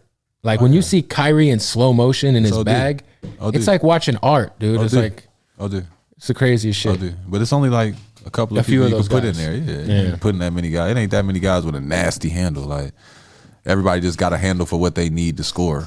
Like Kyrie got a handle that is like, if you need him to dribble out the clock, that's crazy. Ain't nobody touching that ball. So your project's coming out top of the year, hopefully. Yeah, man. This car ain't stolen. Is wifey going to be on the project? She's not on the project. You know, she's done with music. She's just done. She's done with features, done with it all. I can't speak for her. Right. You know what I'm saying? I'm hoping that the energy stays positive and she continues, because I don't want her to stop. You know what I'm saying? But I'm also... Yeah, I feel like she's so talented and like somehow still hasn't even met her peak yet. But that's the issue. That's why she wanted to stop, because it's like whatever that wall is, she doesn't understand the wall. And it's like, now if it's going to like hurt her mentally, and it's not worth dealing with. See what I'm saying? She's like, I've been doing that for so long and it hasn't brought me the happiness I need. And before it becomes a point where she doesn't love music, or to affect, like you said, if it affects your happiness in a negative way. That's what I'm saying, though. But it's like peace. Some of that is like, I want to continue to love music, and it becomes, now I think of music as a game, maybe. And it's like it becomes work, or like I got to figure out how to do this or how to, you know. She wants it to be like she goes to the studio and it just be carefree again. Yeah. And just making music and singing with her heart, and it ain't all this thought. Like, you don't want to come out in the label already like, yeah, well, could you think you could say this? And it's like, all that after a while, it's like, I can't imagine 15 years of somebody keeping me in a box and trying to, oh, this is hot right now, you should follow behind this girl. And it's like, dog, like, I just want to do my thing and turn my album in, and y'all put the money behind it, go out to the Let me shoot my videos, let me go do my shows. That's how and it's like, once once it's not that harmony, like, I can understand that for her doing it for so long, it's like, it gotta be a headache. So I get it, but I just hope that at some point she comes back, because she's incredible. You know what I'm saying? Like, I spin that album before I go to sleep. You know what I'm saying? Like, I'm still a fan even though I'm a husband. You know what I'm saying? So it's like, I still want her to come back. So I don't you know what I'm saying, put too much pressure on anything. We just sort of let it happen, let the energy happen. I hope she comes back. Well, listen, the album, hopefully we get it soon. Yeah, y'all can get that album. Y'all can get that album. Hey, hopefully we see you on a basketball court again. Yeah. It's very possible. I feel like the Lakers is a very, very serious candidate to bring Iman Shumpert back to the league. It would make sense. You have so many friends on the team. You bring a set of skills that they need. It's crazy. Sometimes I be feeling like, I'll be like, man, after a while, they just gonna have me sit there and they gonna want me to be an announcer or some shit, bro. Cause I'm like, motherfucker want to talk about it with me so much. I'm like, can I put one thing into the world I'd like to see in the next 5 years? I want to see you and J.R. Smith do a podcast together. Oh, that was gonna happen eventually anyway. Not an actual, like, you mean like how the way all the smoke is, or like Q Rich and Oh, that'd be must see TV. Damn. I feel like if you guys were living in the same city and you guys could do a podcast once a week, once a month. Swish, I ain't doing shit. That is, I'm telling you, that is a bag that is on the Swish. I ain't doing shit, boy. You guys better go tap in with Bill Simmons at the Ringer or somebody, and they will. That is the podcast, the Iman and Swish podcast. Where you guys just talk shit. What? Yeah. I'm actually doing a podcast. My podcast is coming. So that's coming. Yeah. It's with me and my brother though. Okay. But me and my brother is probably that's probably gonna be y'all best look at barbershop talk. Okay. Because my brother is like he's like you. Like, he plays the fan card, but he like, it's like serious. Oh yeah, listen, man. It's like, no, fuck him. Like, it's like that. It's like, I am extremely invested in sports. I gamble every fucking day. I have the league pass. But I do. I gotta say that too though, because I talk shit about fans that go out of their way and say a lot of shit. But it's like, without these fans talking shit and creating the energy, a lot of the basketball that we play ain't the same. Like, you need them hecklers. You need it. Like, it's all part of it. It all adds to the energy. It's all good. Like, for 48 minutes, hate me, bro. Yeah. For 48 minutes, y'all can hate me. Say anything. I almost got into it last year. I almost fought one of Patrick Beverley's friends in Phoenix because I was like down in the. That's not smart. Well, no, I was fucking shit faced, and this was the game. This is the game when Patrick Beverley like cheap shot of the shit out of Chris Paul. You remember that? Oh shit! And I was like, fuck Pat Beverley. Oh, you tripping. And I'm fucking like blackout. You know, my sons haven't been good in 11 years, so I'm just like excited to be at a Western Conference final game. And the guy turns around, he's like, hey, that's my bro, watch your mouth. And I was like, mind you, this guy's by himself. I'm in Arizona with a bunch of my SA homies. I said, hey, bro, you know where the fuck you're at? You're in fucking Phoenix. This isn't fucking LA or Chicago, wherever the fuck you're from, Pat Beverley.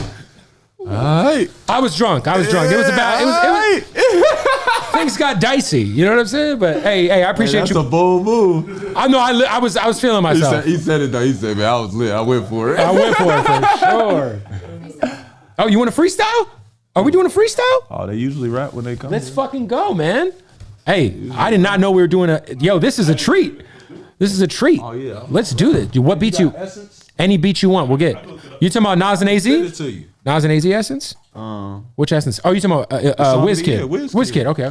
Well, listen, there is a Nas and AZ record called Essence that was nominated. You want me to airdrop it to you? Yeah, actually, yeah. I'm going to go get us 2 waters before you rap. Perfect. All right?